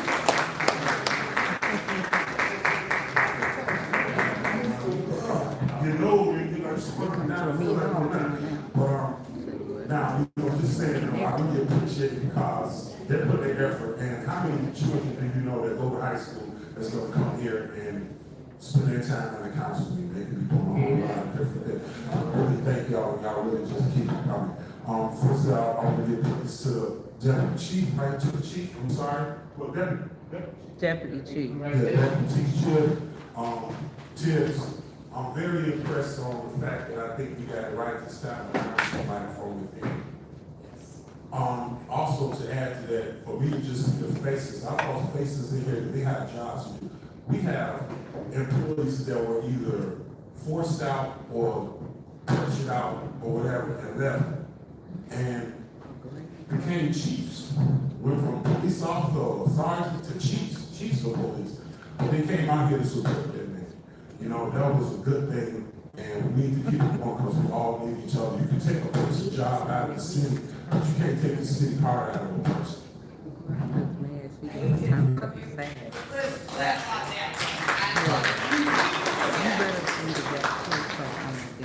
All right, okay, now, hey, do you want to get down or what? Yeah, get down. With that being said, I also like to thank the street department for the effort in our street cleanup. This week, they were out there 3 days, and they were really putting forth a good effort and getting the work on out. And surprisingly, there was a lot of people that had a lot of stuff already taken out, so they had been already taking advantage of it last year. So whatever they was able to get on out this year, so we looked to see a little less dumping, but we can put on people that are out there illegally dumping, throwing things on out. Thank you, the street department, participation. I just want to say that my residents, I see we have different projects coming in. We do have help, we do have grant money coming in, but nevertheless, my residents are constantly talking to me about the same things.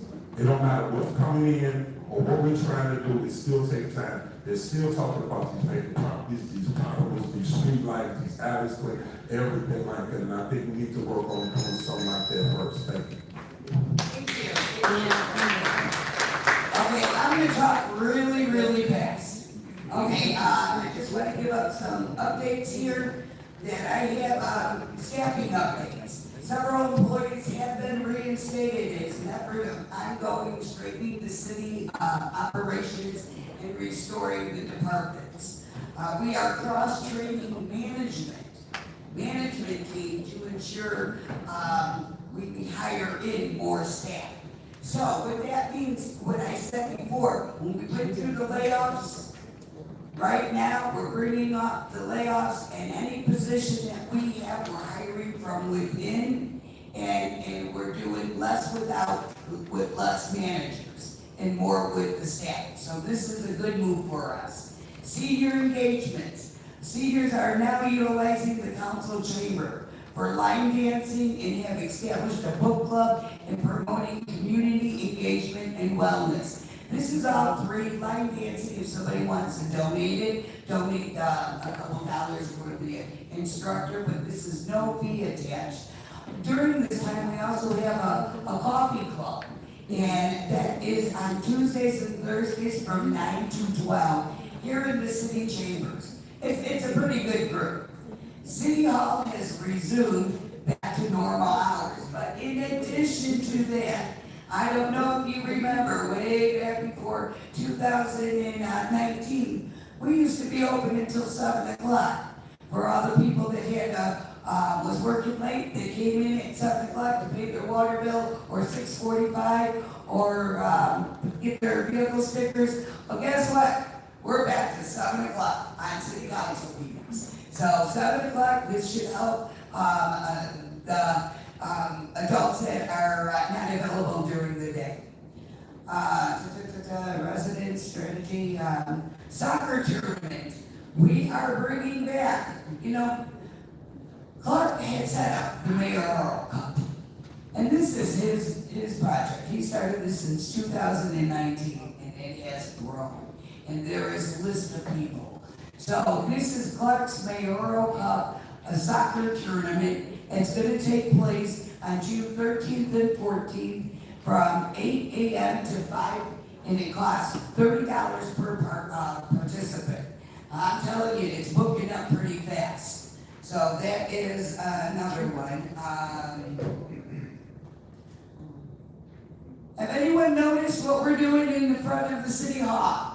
We got rid of all that concrete. The street department did an excellent job. This is a partnership between Restoration Ministries and the city of Harvey. They are going to re-establish that area. They're gonna cement it in, make a little cornerstone, little benches there. The gazebo's gonna go back, and we are hoping to bring Santa to the outdoor wonderland. Hopefully this is gonna be done in October. Yes, and when we do, we're gonna have a big celebration. I'm really excited that the plans were beautiful. They received a grant and they decided to share it with us. They had the opportunity of using the park right across the street, but we're not quite sure if that is up for sale or not. So they asked about this, and it's gonna be called the Harvey Creative Club.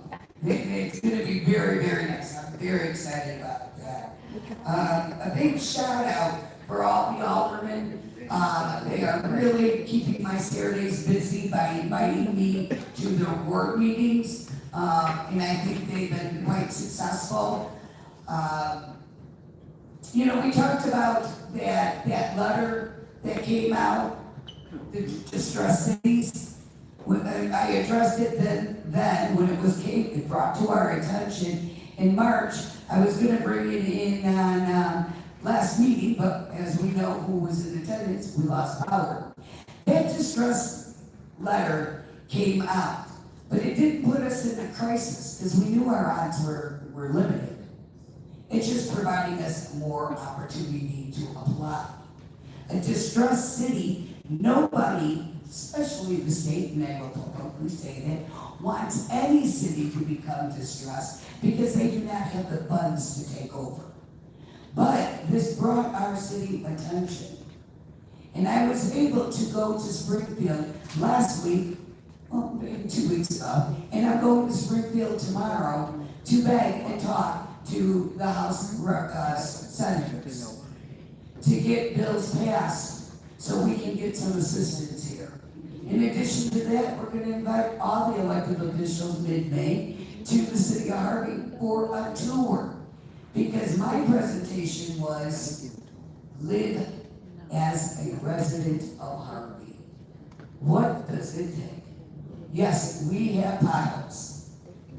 If we're lucky enough to go through a drive-through, have our driveway, we're going to get hit with the potholes. The youth, I think that's wonderful. The youth is getting involved. I don't know what happened here, but ladies, just as you mentioned, you shouldn't see grown adults. Well, you know what? When people are passionate about their topic, they're going to discuss and they're going to be passionate. And sometimes there's a place and a time for it, but age does not take away passion. So I don't know exactly what happened, but that should address why some people get elevated in their voices. And I'm sure this is not the only place that you saw. Watch it on TV. But that doesn't make an excuse. We know better, we do better. This is a wonderful, wonderful opportunity that you discussed. You guys are sophomores, you're going to become a junior. Alderman Randall L. approached me probably about a month and a half, 2 months ago. Now, you gotta remember, I've only been in office since February 1st. So we've been rocking and rolling over here. And he met with me and he came up with a wonderful idea about having a City of Harvey Junior Council. I loved it. I loved it. So, a good friend of mine and an excellent resource to Harvey is Dr. Jerry Doss. He is the assistant superintendent, and Dr. Hamilton. So of course we branched out, and they are going to help us spearhead this project. Now, not only do we have District 205, but we also have another district, 228, in our area. So to make this fair, we're gonna have this application for any district, but it's gonna be directed out of 205. They're gonna be selecting names and appointing this jury. Then, to show the youth that how difficult or how easy it is working together, they too will have their own elections as time progresses. But this is something new, and this is exactly what we need, and hopefully to give the youth some ideas on what is the responsibility of an elected official and what is the role. So this is a wonderful opportunity, so please take advantage of this. Also, I got all these notes here. This is how we work as a team. I don't have all the answers. Everybody down here don't have the answers. Alderman Chapman called me up and asked me about a federal opportunity for zoning. And I was like, wow, I don't know much about it. So I put her in charge with Kristen. And they engaged in dialogue, and this is something that has not been opened up for quite some time. So part of it is going to be in certain sections, but our engineers, and Crystal, are you here? Can you speak up a little bit about it? What our Artero group had said? If you can stand. Get used to this. Yes, so after I spoke with Alderwoman Chapman this morning, we had a brief conversation, and she shared with me the information that she had received from the State Department of Commerce. And in that, it's basically a grant opportunity or funding opportunity where they open up to the census tracts within the city. So the city has several areas that are allocated to or within the census tract. But when I spoke with Antero Group this morning, what they suggested, because they had too been looking into this from time to time, and like I stated, this had been closed for many years. And so now that the state's finally opened this back up, the suggestion was, let's open it up to a broader base, so to include the whole city. So what it does is it helps to bring in economic development opportunities and things of that nature. So it's a really good opportunity for the city. And we feel strongly that long-term, if we open it up to a broader base instead of those few census tracts, then it's going to be better for us bringing more development or funding opportunities in the long run. Thank you. And that wouldn't happen in all of the and this Harvey Youth Council wouldn't have happened if it wasn't for Alderman Randall. So this is only by working together are we going to produce a community that we are absolutely proud of. We're going to differ how we get there. There's no doubt about that. But I think each and every one of us are committed to you as a resident, as an elected official. So I want to go through, because this is something that people have mentioned when they speak, and I take notes. So we had Mr. Harrison. Unfortunately, they left from the TJ group.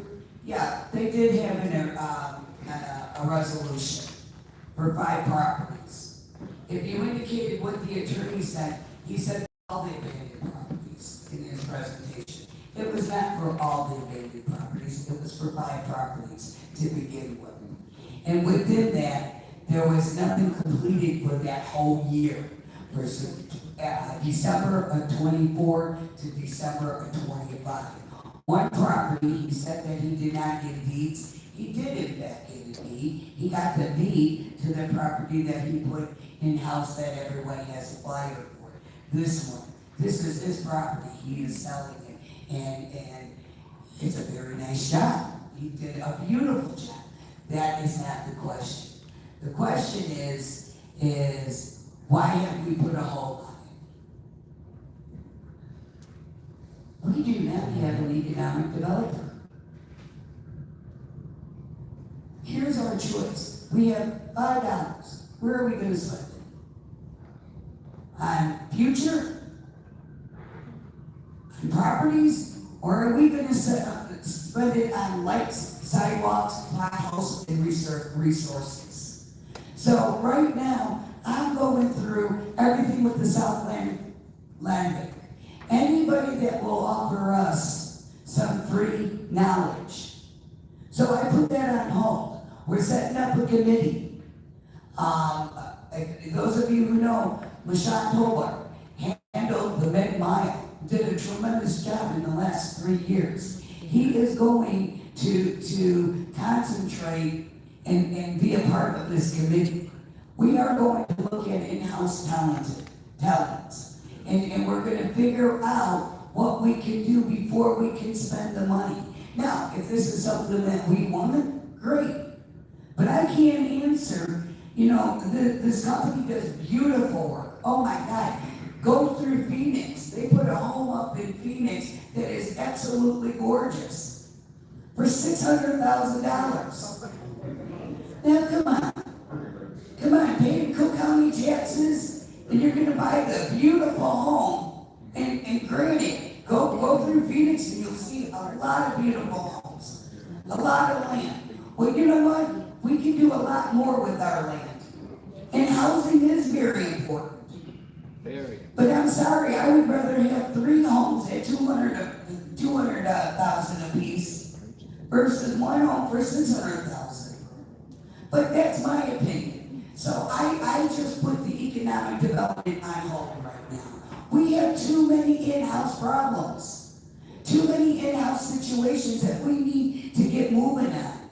Since October, we had no staff. We cut our hours. Isn't that enough, residents? Aren't you glad we're back to 5 o'clock instead of just 12 o'clock?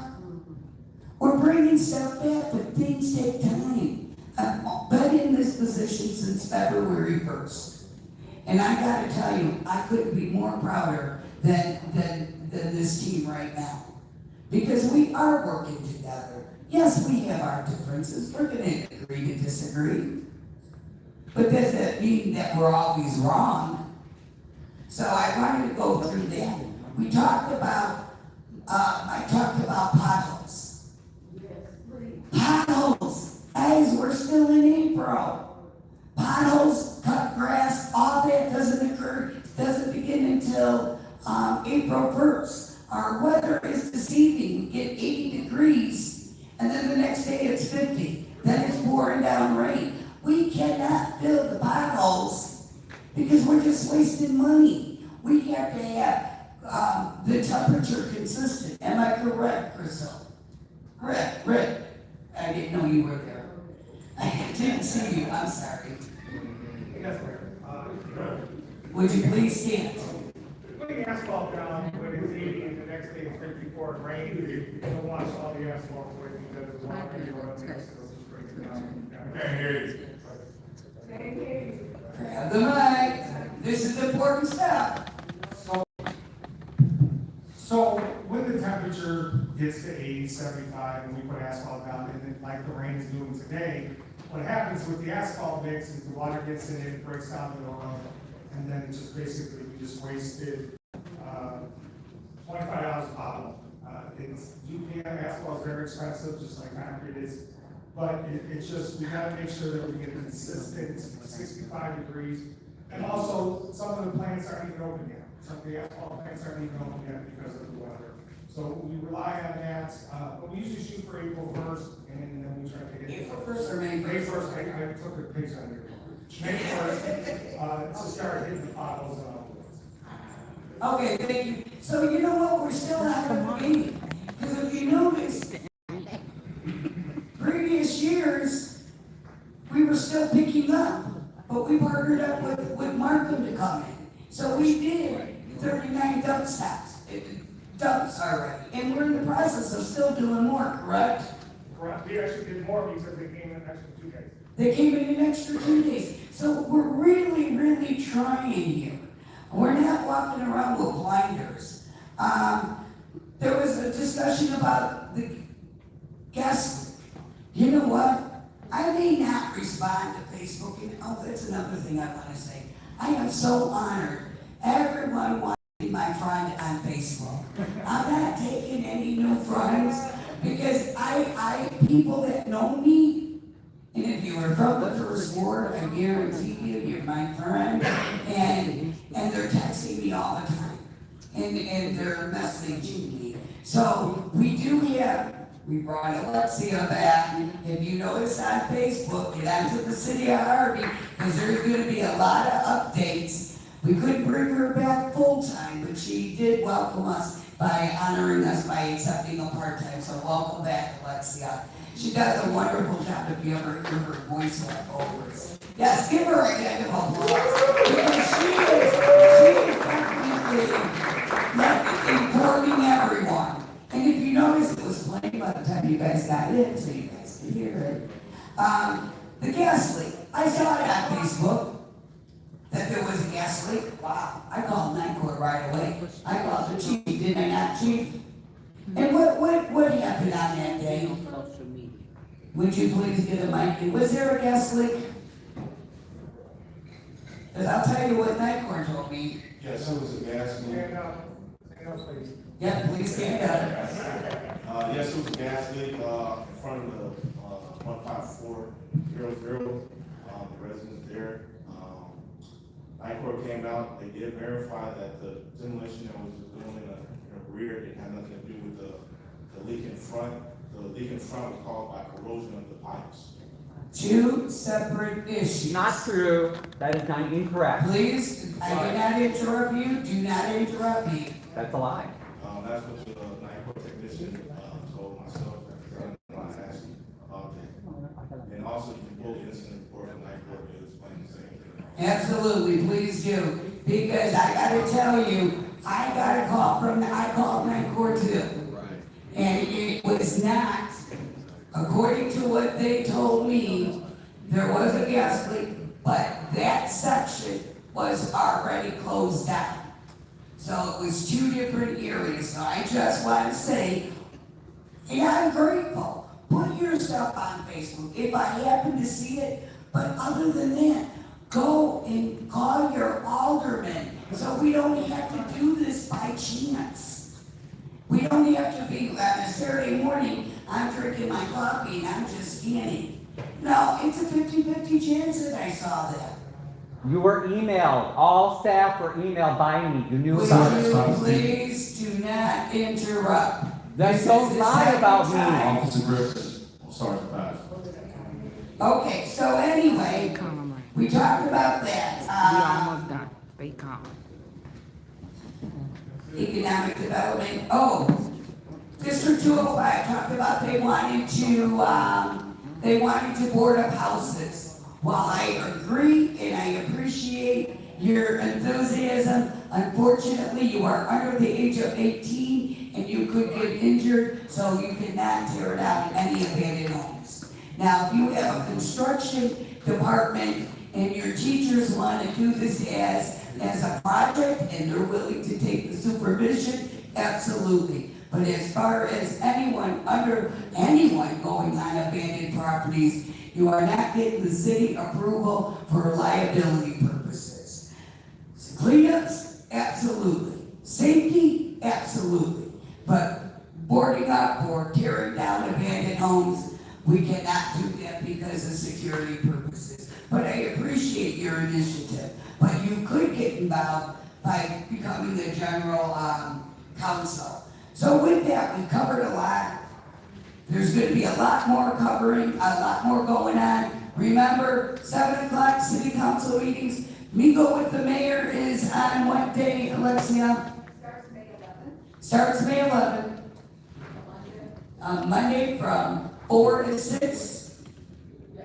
4 to 6. Mingle. It's just coffee downstairs. If you want to talk, you want to talk. If you don't, you don't. You want to just sit down and listen to other people. Then I'm also going to have one-on-one also on Thursdays from, I think 3 to 5, 3 to 6, something like that. If you need to do an evening one, you're more than welcome to call Ramona and schedule something after 5. I'll be happy to meet you on that Thursday.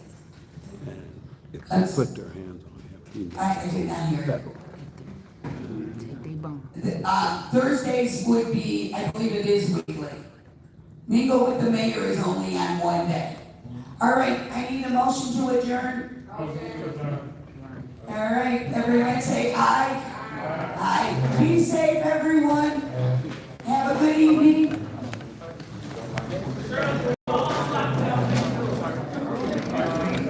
I can't hear you.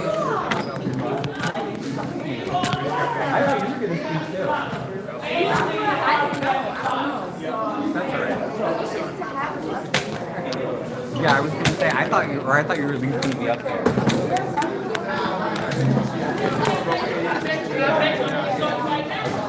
All right, y'all, we out of here. We'll do the recap tomorrow, cause baby, Lord.